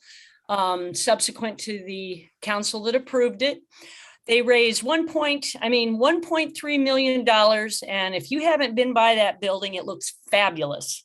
On the south and the west walls, they have, I think, the 1.5 million is left for the north and east sides. It's going to be, they hope to go out for bid early this next year. And the project will be like this one. It'll take place over two summers, building season. So, and I think it's extremely important for anybody that knows anything about construction. They've got to get that envelope sealed. There's a water issue on that back side because of the slope that comes down from the east side. So, there are still some very important structural things. And if you don't take care of the bones, you don't have a building. So I definitely think it's that they're at a point where they really do need to be able to have somebody help them through this process. They've built a very good team with the craftspeople, with Chris Hain, who knows that Opera House like the back of her hand. So I certainly support this budgetary item for them, because I think they have shown, as Tim says, they've made a great return on ROI, return on investment. So I heartily support it. Thank you, Jane. Any last thoughts? I feel like we have consensus on this request. Is that okay with everybody? Yeah. Great, thank you very much. Let's jump to EDC. Backtrack to EDC. What is our consideration of that request?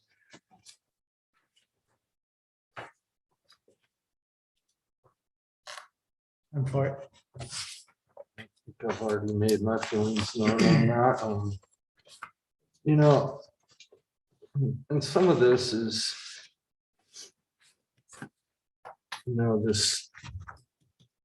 this windfall of sales tax and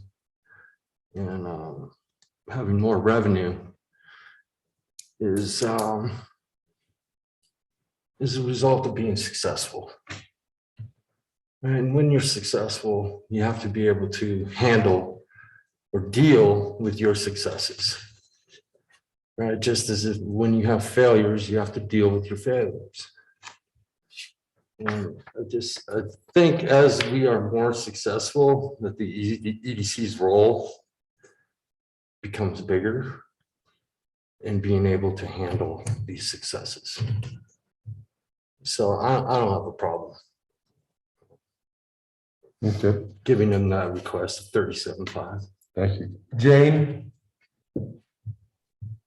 I would support also the 37.5 to the EDC.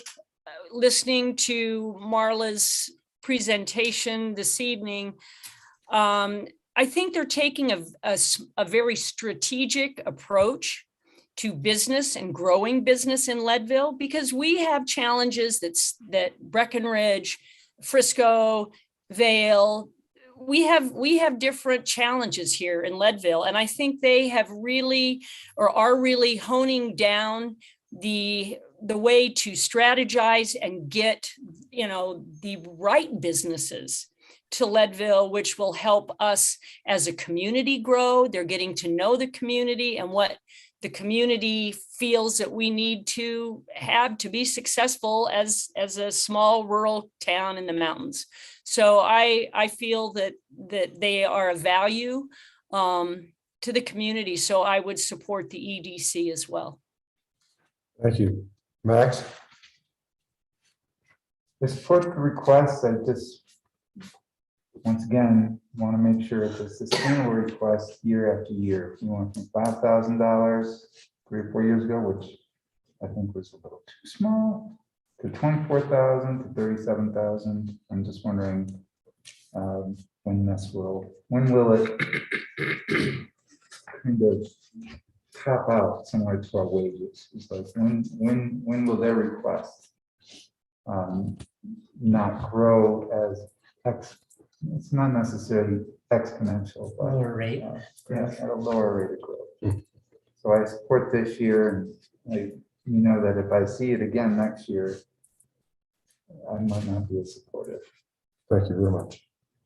Dana? All my questions and concerns have been answered this evening. Thank you very much, Ms. Magridge. I do think, I support this request, and I just with the same expectation that every year we need to just reflect on our return on investment, since we're using that term a lot. Make sure that it's still paying off for building the business community in Leadville. Thank you. Tracy? I support this. I think last year when Marlo was new and they requested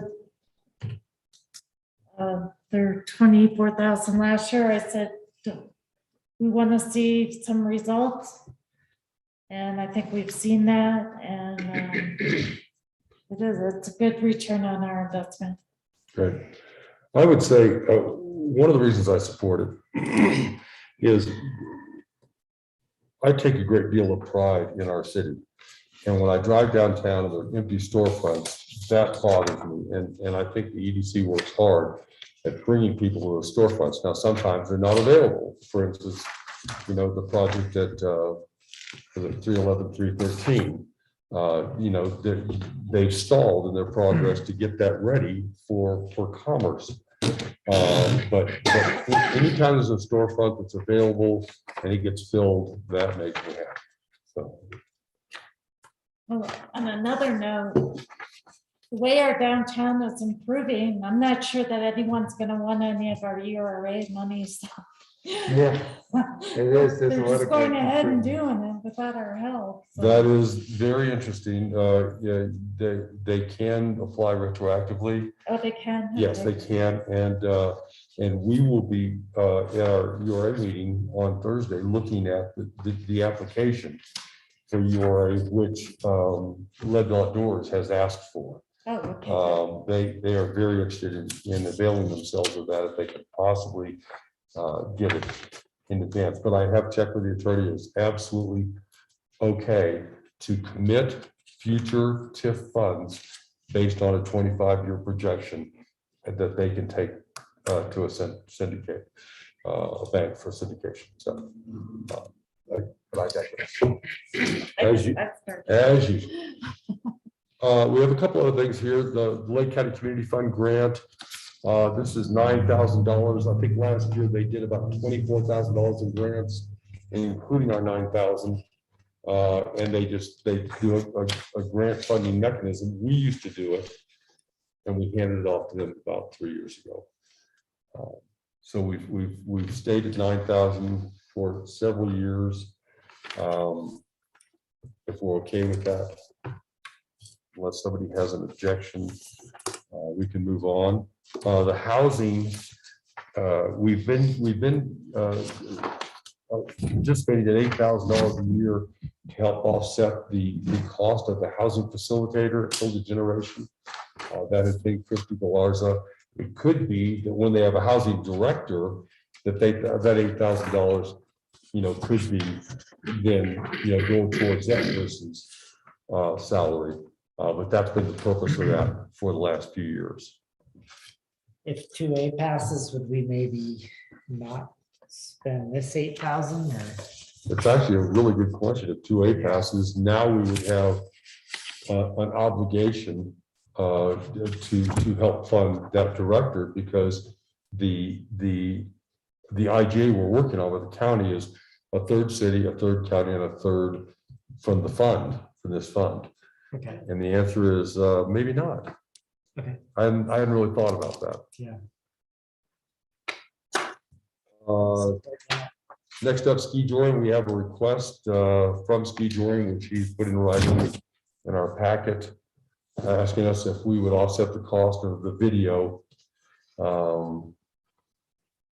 that he feels like they did it last year, and he feels like that should be part of kind of the distribution of that event on altitude every year.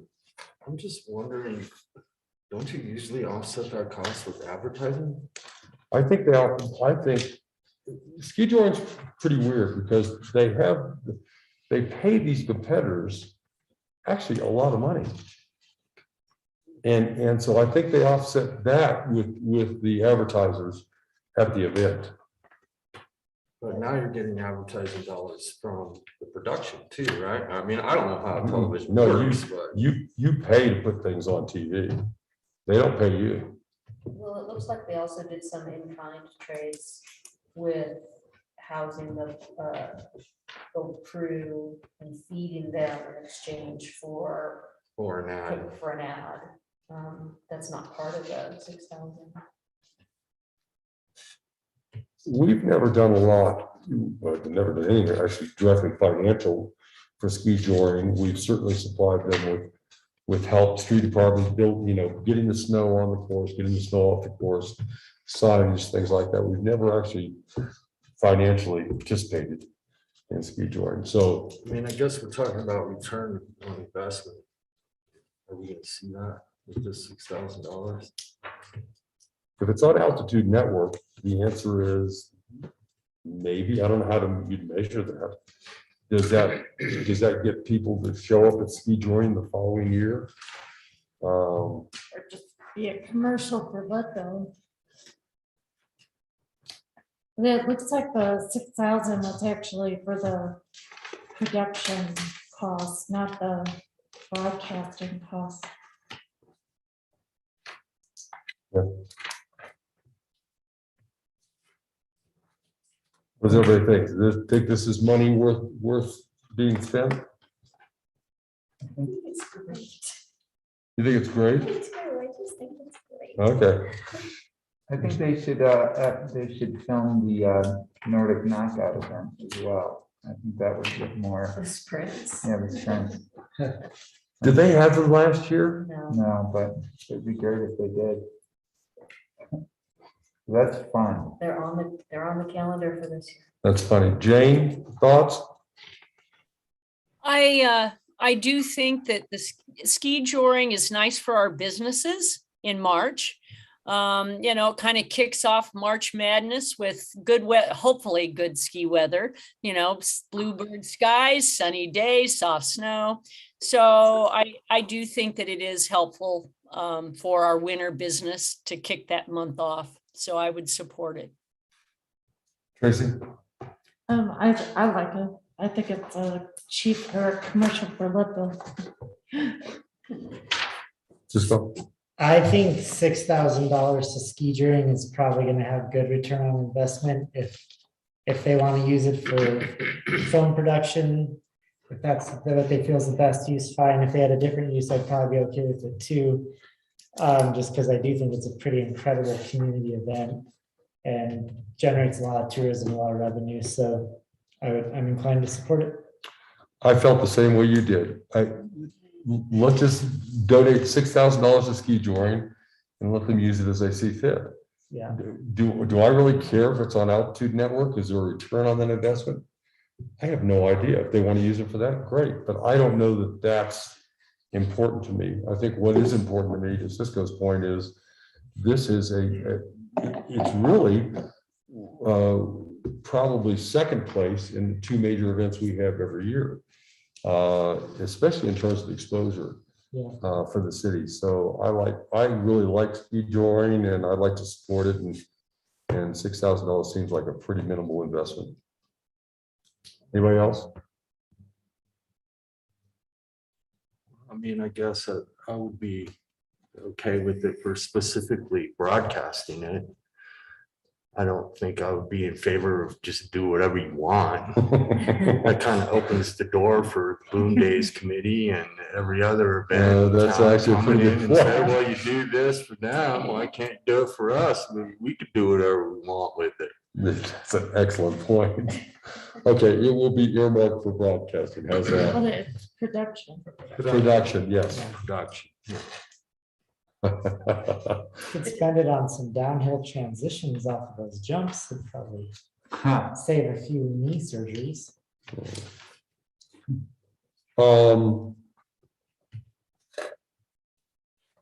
Is the 28,000 additional, like our slush fund that It's irrelevant. It can come or go. It's been approximately that for the previous 2 years. So Diane plugged it in. And we don't, I don't think we have to make a decision on that right now. It came about because that's how much we had to stick somewhere to balance the budget. This year it's going to be a little bit different, it looks like. So We still need to talk about Main Street too. yes, we do need to talk about Main Street. That was going to be next. Okay, what about the Main Street request?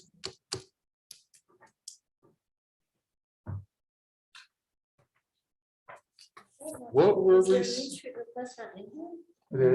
It's on It's on page page 7. up top below the EDC. I mean, I see where Main Street expenditures are, but then where's the request, like where's for the EDC? It's showing $36,000. Oh, I see it, there Yeah. it is. It's out of the Main Street section. What did they get? Year, What did they it get was- last year? It was another 80% increase. We funded them at 24,000 last year. This year, we turned the entire program over to be under the wing of the EDC and not be a city program. And there were some reasons for that. I think we've discussed those. I have to say, I don't know of anything that's made a bigger difference in our downtown in the last 5 years than the Main Street program. And it's been incremental every year. What they've done in terms of flowers and Sites Park and lights and murals and painting the bathrooms, the planter program, and this year they're taking the planter program to a new level, which I love. They're gonna actually have some of the planters hanging on the poles. It is something that I think is important to the pride we have in Harrison Avenue. They've also painted, lamp posts and bollards and chains, and there's so much that they've done over the years that has just made our downtown, really pop. Any thoughts? I would say with the same caveat as, we brought up at the EDC is, where is it gonna level off? But for this year, I'm fine with that additional ask. Max? Same sentiment. Okay. Yeah, inclined to support it as well, but similarly, Yeah, at some point, what is too much? Jane? I too support it. I think that downtown looks fabulous. And there have been a lot of people that have been using the Zeitz Park. They've been sitting on the benches like at the light. I think people are enjoying being down there. So I think that for this year, I would support the increase or their expansion and changes with the, planters and the hanging baskets. Thank you. Dana? Yes, I agree with Max and Tim. I do think Main Street has a little easier task with kind of showing us what they're doing with the money, because so much of it is just right in the face as you walk down Main Street. So I'll be interested, because this is, a pretty substantial increase to see, do we see that same level of, like you mentioned, with the hanging baskets and other increase in attractions on Main Street, or are they gonna start diverting more into, well, this is all sort of administrative funding. So I'll kind of hold my breath, but I'll support it. Thank you. Tracy? I'm good with it. Okay. I had a thought. It's gone. Thank you. I hate it when that happens. Oh, God. That's so tough. Okay. What else in this budget is open to conversation? We need to get on with the police department budget. there are two things that I want to bring up to consider, and I don't know if it'd be best in a budget or from the leftover funds from last year. So I just want to put them out there. And I would be interested in exploring an incentive program for short-term rentals to become long-term rentals. I was reading about it in one of those. Yeah, Summit County does that. Yeah, so haven't done much research on it, but Winter Park does it. I think it'd be interesting to look into as part of a package of potentially solutions. I would agree with that. Summit County, the incentive is about $10,000. It's a big ticket item, but Yeah. it depends on, if you could convert 10 short-term rentals to long-term rentals, what's that worth to us? Yeah. It is $10,000 per year subsidy for a family to have a place to live, the right way to go. And I wonder if the housing, if 2A passes, we have a housing director. I wonder if that person could administer that potentially. The answer is yes, they would almost have to. Okay. It would have to be almost like, we envision a housing authority taking over responsibility for housing issues throughout the city and county. Yeah. And that's what I think the vision for that director will be. So I'm interested in that. I'm also interested in, has that idea come up before? Has that been part of the discussion yet?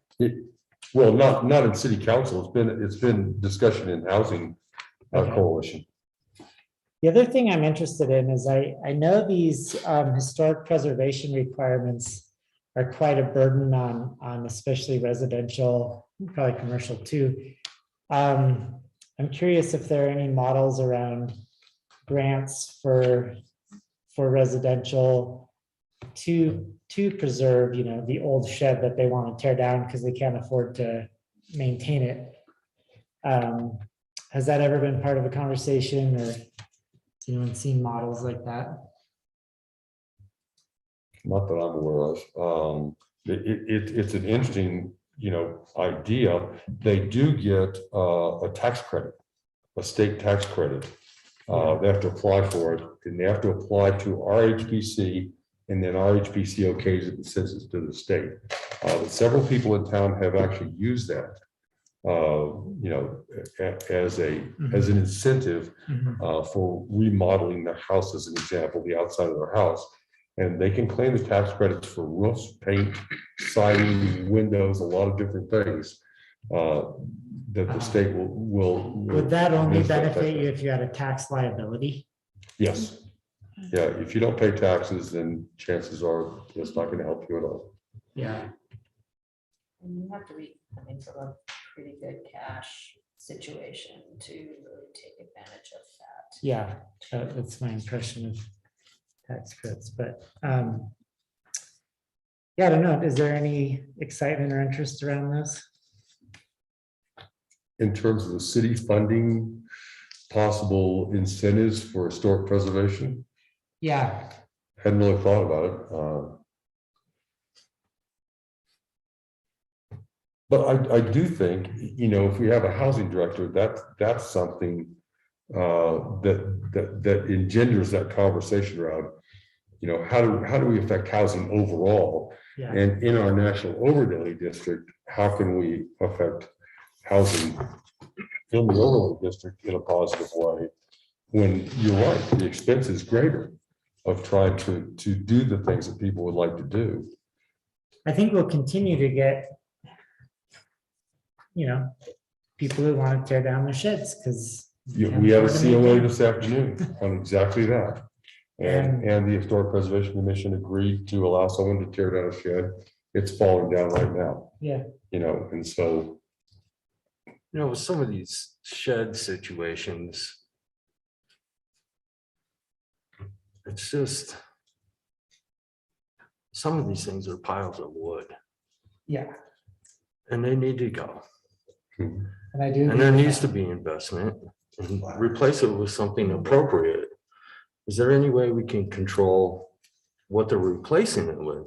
Is there any way we can give guidelines on how you replace these sheds? I mean, not currently.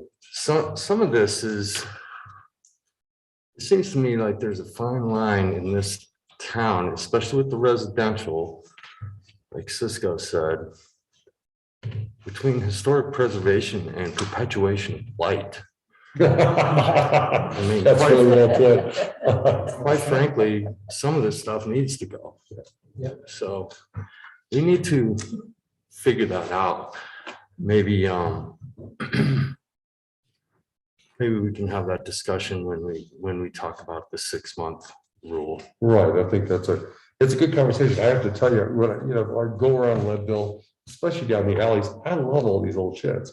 They are the epitome of decay and hopelessness, hopelessness in terms of ever rehabilitating them. But there's something about them that just I love to see.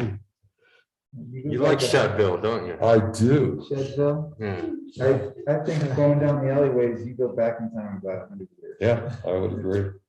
So, I mean, I have to, honestly, there's an important part of me that doesn't need to see Leadville gentrified or improved at all.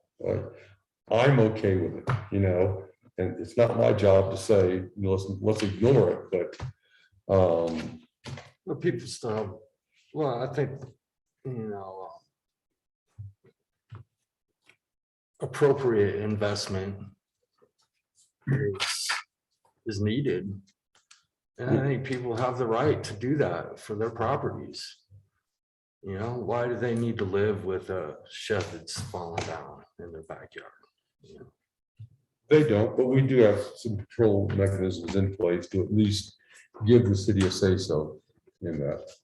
And I think that's appropriate. Do the infill guidelines apply to replacing sheds, or is that only for just like, I have this lot and I want to put something on?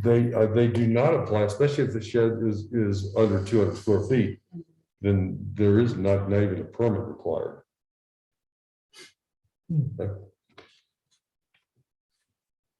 Okay, onward. The police department budget.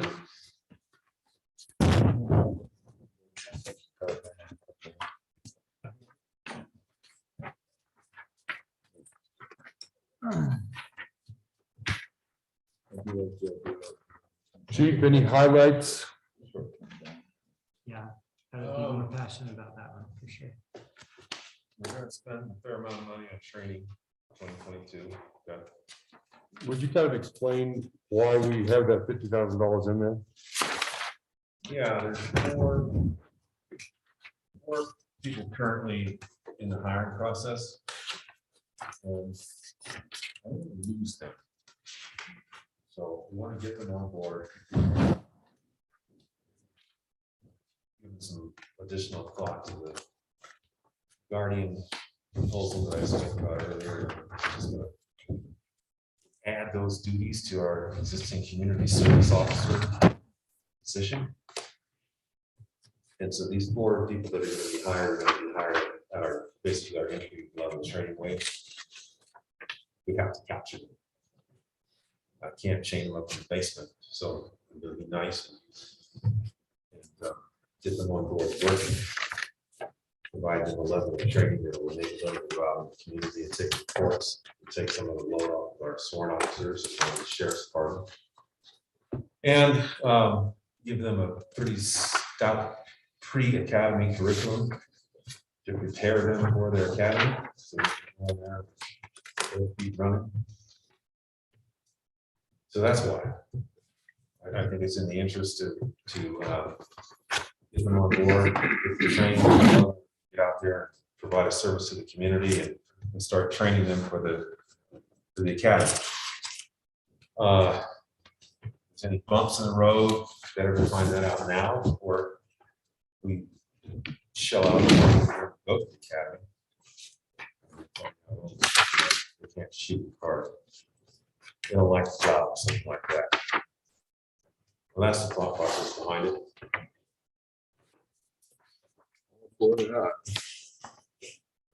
I think it's worth the investment. These are all 4 of these people already live here. People that have roots in the community. Less enthusiastic about doing that. These are people that live in this place that live up here. I'm pretty confident that they're going to all be the 4 that are left. We had to turn 1 person down. But the 4 that are still in the hiring process have the potential to be good officers that are committed to the community. I think it's worth the investment. Of those 4, how many have passed physical and psych exam? To date, 3 of the 4 have passed the psych exam. Actually, 2 of the 4 passed. The other 2 are scheduled for that. One of them has passed everything and is currently working. And then the others, by the end of the month, early next month, you should have all of the testing protocols completed. Okay. Just in that $50,000, I think it's important to focus on that for training. We crunched the numbers today. It's $30,080 for all the academies, for all 4 people. For the first 2, that includes room and board in Glenwood Springs, Yeah, Monday through that's what I was Friday. worried about. So that's why it's as high as it is. But so about 30,000 of 50,000. The other 20,000 we had to leave open for a variety of different kinds of trainings. Not the least of which is the new admin person who's going to have to go to some specialized trainings. And then, the other candidates as they come on board, firearms training and a variety of different kinds of police training. It's really important to get them trained up. And like you said, we're going to bring them on board early and run them through a pre-academy curriculum to ensure their success. I don't like taking chances, spending tens of thousands of dollars, not knowing whether or not somebody does. They're really likely to get through it. If somebody finds out, I don't like the idea of carrying a gun around or whatever, better find that out before they go to the academy, before they pay all that money to do it. So. Well, I would just say that I like the commissioner's approach. I think the $50,000 in training is completely appropriate. I don't see any other asks really in the budget that go beyond what they did last year, so. There's a couple little things. I eventually would like to make the CSO, well, it already is a permanent position, but the CSO position is something that we can perhaps get people, they don't have to be 21 to do that. So if we've got somebody out there that's between, 18 and 21 or even older, that wants to like test the waters, maybe doesn't want to do, the full on police job, but might be interested in the CSO duties. That could potentially be a valuable program for the community. One of the things in there that I would like to institute when I get the right people on board is a seasonal bicycle patrol. You should bump that budget up a little bit. I don't think you're gonna find a bike for $2,000. What's that? You're gonna need to bump that budget up a little bit. You might wanna put 3,000 in for a bike. Yeah. That's Well, we're possible. talking, that's 2 bikes, actually. Oh, no way. You're not gonna find a bike for Yes, $1,000. you will. You can buy bikes all day long for 850 Well, bucks. Hal is that an are avid decent bikes. mountain biker. No, you so- can't. You cannot find, if you want like a fat bike that could go anywhere, you're looking at $2,000 at least. I'm not looking for a, Retail. first of all, I'm not looking for a fat bike. You want This to would- just this a would be- mountain bike? This would be seasonal. They would be on mountain bikes. I'm not prepared to give you a quote on bicycles. But there's, You better bump it up. but that's there's all. options out there. But anyway, that's, I first and foremost, I have to find the right kind of. Something I'm not gonna stick some 250-pound overweight guy on a mountain bike to ride around here. There's gotta be people that want to do that and take that on. And I don't know for sure if I can get it done in 2022, but it's, I'm aspiring to, and it's something that the community service officers would take on that responsibility. I think it would be a great addition to our policing services, especially during the race events during the summertime when we have a lot of traffic around here. It's a very easy and effective way to get around alleys. And sometimes on bicycles, you can see before people in cars. And I started a bicycle patrol program at UCLA when I worked there. And, Art was very successful. So this is my first rodeo with bike control. But it's something that I think that I'm going to consider, given I get the right people on board. And it's something, I can't offer SWAT teams and helicopters and submarines, but mountain biking, mountain bike patrol is something that is doable here, in my opinion. To Tracy's point, let's bump it to 3,000. Okay. Just, she's probably No. right. Well, I would buy the bicycle, I'm not gonna say what you want. A lot of people's bikes are more expensive than their cars in this town. I have a mountain bike that cost me $100 at a garage sale, so that's how cheap I am. You could easily spend $12,000 to $15,000 on a mountain bike. If you got that kind of money laying around. But you don't have to spend that much money, these are not gonna be bikes suitable for racing or anything like that, but they're not gonna be Walmart bikes either, so we have to get something that's gonna be durable. It's gonna be, be able to last. I'm actually thinking about like any sort of panniers that you may have to carry gear or whatever. That I think would be more expensive than the bike itself. No, there's different types of gear bags, it just depends on what, and again, these are CSOs. So they're not gonna be, carrying around, a kit to investigate crime scenes, take fingerprints and stuff like that. It's mostly for, presence, respond to certain types of reports, of that sort. So they don't have to carry a ton of stuff. They're not gonna be toting guns and, things like that. I think you can get helmets for like $25, right? Puppies. You gotta get So the good dated. pedals Okay. and gloves. Yeah, all right. Stickers on it from the Take it previous spandex, for owner. God's sake. All right, $3,000 it is. Years. I did notice that the police pension fund is no longer needed. That gentleman died. Okay, so that one, we're out of the police pension fund. We're out of the police pension fund business. I will tell you the story. You may have heard it before. His name was Robert Walker. He had been the chief of police here, and he got a retirement, benefit, and we had a retirement fund for him. And about a year and a half ago, the retirement fund ran out. By law, we had the right to stop paying it, and we made the decision to not do that. We felt like that was unfair to him. And so for about 18 months, we bore the cost of that retirement fund, which was $32,000 a year. So I guess in the last year and a half, we spent about $50,000. But Robert appreciated that, and his family really appreciated it. And I feel really good about having done that. But he did pass away last month. So There isn't any part of that that goes to. no, or without or any of the no, we investigated that. Yeah, plus the wife had passed away several years ago, so. Where do you think you are in terms of complying with the Senate bill? What is it, 112? 217. 217. I know we got body cameras last year. We're gonna have to buy some more. We're buying them in this year's budget right now. Yeah, They're- But isn't the concern about the storage of video and being able to recapture if you need to? yeah, I mean, we're obligated to store the videos. We can do that on disk. We don't have to do it to the cloud. Yeah, we can put it on a hard disk Mhm. to store that, because we can't, there's time limits on the cloud, so we can't keep all that stuff there forever. Fluffy disk. Some of those videos can be. So, yeah. But There was also, it's- go Yeah, ahead. I'm sorry, 217 has a number of requirements.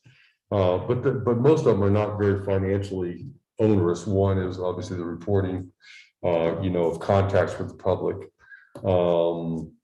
There's some training requirements which we were already involved in, but we have to pay particular attention to those with new candidates. But in terms of the body cams are the biggest, we already had body cams. And we had just before 217 upgraded our whole body cam system. And we already had heard what was going to be in 217 and the requirements. So we upgraded to a system that met those requirements, because the old system did not. We were fortunately in front of that as that happened. And so we need 6 more body cams that we'll purchase with the budget this year, and they're not in this budget. What else? I'm sorry, Tim, you were going to say? I know we were talking about dash cams too, that were somehow integratable with the body cams. That is an option that we haven't considered since we put the body cams in place. But yeah, that you can do dash cams that relate, same company, if we decide to go down that road. Do you think that's something we should I have? just or- know we had talked about it before. Yeah, we and did. I didn't see that request this year, Right. so. We did buy additional trigger boxes in earlier this year. And those are the boxes, when they get out of the car, it automatically turns the body cams on. And that's a big deal, because now, police officers can be held liable if they forget to turn their body cams on. So the trigger boxes are pretty critical to protecting our officers. The whole body cam thing's a new paradigm people just have to get used to. It's not gonna go away, and it's a new way of doing business. And everything we do is filmed anyway. Is there a camera in here? Right there. No, we'll get one put in the We're bathroom. live on YouTube. Alive. Yeah. How, are there any other trainings in here, or that you would like to be in here around, I don't know, communication skills, bias training, de-escalation training, I think that specific response? I think you're, stuff? yes, in answer to your question, yes, but right now, my priority is to just get some good, solid officers on board and get them trained in the basics of policing. And then, and there will be, as part of that pre-academy training, we can do some of that in-house. Down the road, once I get these folks up and running and they're competent, fully trained police officers, then I've got enough people on board to where I can schedule people to go to these trainings, then the answer to that is yes. But before I commit to any specific training program or classes, I've got to get people on board, man. And I've got to get them trained in the basics, the bread and butter of police work. Once we accomplish that, then absolutely yes. But CMC's helping us with some training now. yeah, there's a lot of CMC is currently helping us with some professional development with one of our sergeants. That's not at no cost to us. It's community volunteers free to help out with that. Cool. So yeah, I mean, the resources are there. It's just that, like right now, if I pull somebody off to go to attend de-escalation training for a few days, I have a great big giant hole in my schedule. Yeah. And so I really, the priority right now is I've got to get these people in here and get them trained in the basics of being a police officer. I think a lot of people don't realize, and I'm not saying this about you, but there's a lot of people out there in the public that just don't realize how much comprehensive training goes into getting somebody to a level where they can go out and police effectively. It's not an easy job, and in this day and age, you need a very broad skill set to be able to deal with what's out there. The old days of finding a big old guy, handing the gun and saying, go to it, but it's just not going to fly these days, man. It's, the legalities involved in policing, the people skills, the writing skills, those are big topics that take a fair amount of time to develop in people. So I'm sure, yeah, it should. And it should be. I mean, Yeah. we shouldn't have cowboys out there, carrying guns around and supposedly enforcing the law. So. Any other questions or concerns about any line items on the budget? I just have a question on the health insurance side of things. I understand it's based on current health plan enrollees and possible additions and estimates. Is that really gonna, I'm looking even back to 2019 where the actual expenditure on health insurance was $28,000, where we had probably 4 or 5 people, I don't know exactly, but it obviously this year it's the lowest it has been as we have. Will we truly need $115,000 for health insurance? I don't think so. Yeah. But that was the thing that I don't know what's gonna come down the pipeline. I am gonna get with Hal to see if they're single, and then I can configure them at single rate. But you don't know what these new people are gonna do. Are they gonna have health insurance? Are they not? Do they have families? Do they, what kind of requests are they gonna have? So that's a maximum. This is a worst case scenario. That is actually not a worst case scenario. I did some with employee only. I did one like employee plus one. I did a couple with families. So yes, I do think that figure is going to come down. Okay. But the unknown is unknown. But I think I can get some insights from how And then there's to zero that in. There's one thing on here about these alternating tires, it's $3,000. That may go up. I don't know to what extent we're going to need to get new tires. I just know that those snow tires are like having just bought some, and my wife's bought it. Like, we got. So that could be a little more. You also need to check with the street department to see what tires they have. Because they switch out tires, in the spring or summer on their trucks, and they may have some police department tires over there. And we can check with them and see what they have available. Okay. Because they also change out the police tires. Yeah, I mean, it's a great observation. Don and I talked about it today. We're looking at specific scenarios and we think that probably will come down substantially, but we can't tell until we do a little more in-depth analysis. And we're doing things to mitigate costs. We've got a number of, for instance, bulletproof vests that we're going to be reissuing rather than buying new ones. And we're going to use what we have and a number of uniforms and things like some things of that sort that if we can reuse or, things that are in good shape, we're going to do that. We're not going to, just buy this and buy that. So there will be some uniform expenses associated with the CSO because their duties are being expanded. And that'll require some additional outerwear. Just, this is not stuff that's gonna break your head.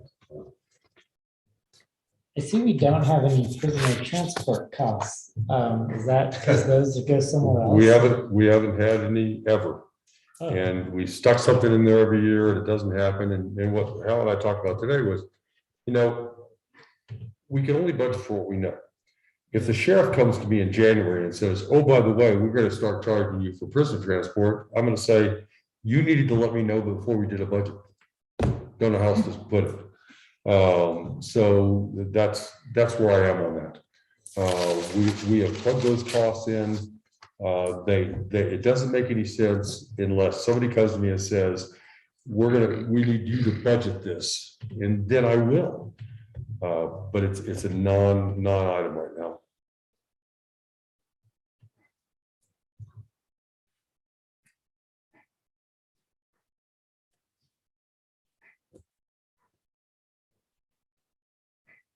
As Cisco would say.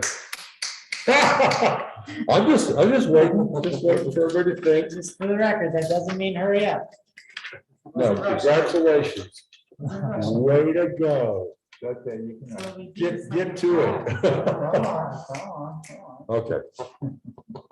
It's sort of in the list that's indicated. All right. At this time, we have the public meetings planner. I got a whole bunch of notes in there, but I don't know if they're important. Anything anybody would like to add or delete the public meetings planner? We already do have the meeting in in November, moved to the 30th to the 23rd. We also have the city council meeting in next week. It'll be on Wednesday instead of Tuesday, day after the election. Like several remind us, I think I'm gonna. We'll send out a special invitation. Anybody seen the ballot? Did I make it on the ballot or? It's sitting there on my table. I haven't opened it yet. I wish I could tell you, but I gotta actually open it and vote. Yeah, me too. I haven't opened it yet either. Just informational, Upper Arkansas Area Council of Governments meeting tomorrow. Neither here nor there. That's just something that both the city and county participate in. Fire union meeting at 10:30 on Thursday. And then anybody who wants trick or treat street Sunday at 1 to 5. That's the fun downtown. And then we're gonna show up at 1 o'clock on Saturday and decorate. Anybody wants to come out and decorate is welcome to do that. Alpine Ski and Sport will open a day early to accommodate trick or treaters. Will you really? Yeah. That's excellent. Can I bring my skis? Absolutely. All right. I'd also I have them mention that, ready. I'd also mention, I mentioned this at the beginning of the meeting, but we do have regional champion cross-country runners for the second year in a row. The girls team won their regional meet. Who's on the girls team? Well, it's Dell Horning, Kira King, Ella and Susie Bullock, Violet Hill. Violet Hill. Violet Hill is on the team as well, yes, and a couple other ladies, I'm not sure what their names are.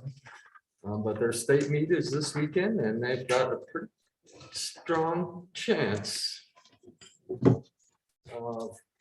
Where's the state Pretty meet sure gonna be they'll at held? least take podium, but they have a chance to win. Where's it gonna be held?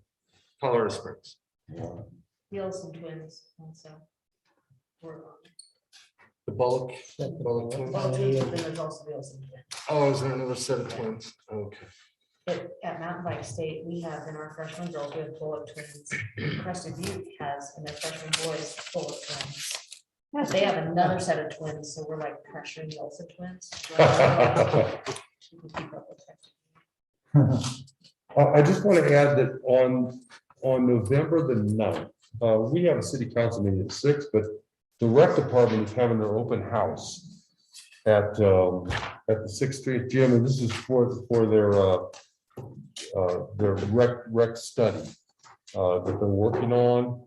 And if anybody wants to go to that and show up a little late to city council, please feel free to do that. I mean, I've been to one of their sessions, and they're trying to figure out what the future holds for recreational Lake County. Not the least of which is maybe a recreation facility of some sort, and who knows, maybe a pool. So. It would be nice to have a pool. Okay, any parting thoughts? Public comments on items on or off the agenda? Would you like to speak? No, just want to say hello, and would like to request a conversation with you and the mayor in regard to training, CMC, the academy. I listened in on last week's meeting, and I'd just like to learn more about what's wrong with sending people to Breck.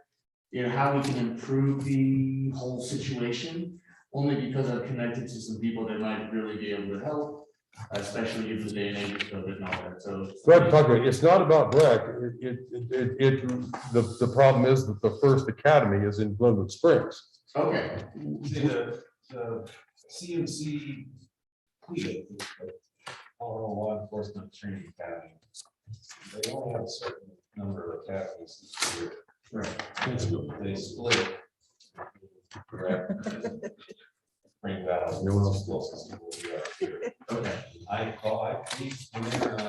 tried, put in on other meetings, make my pitch to see if they could have January class here. Right. They were,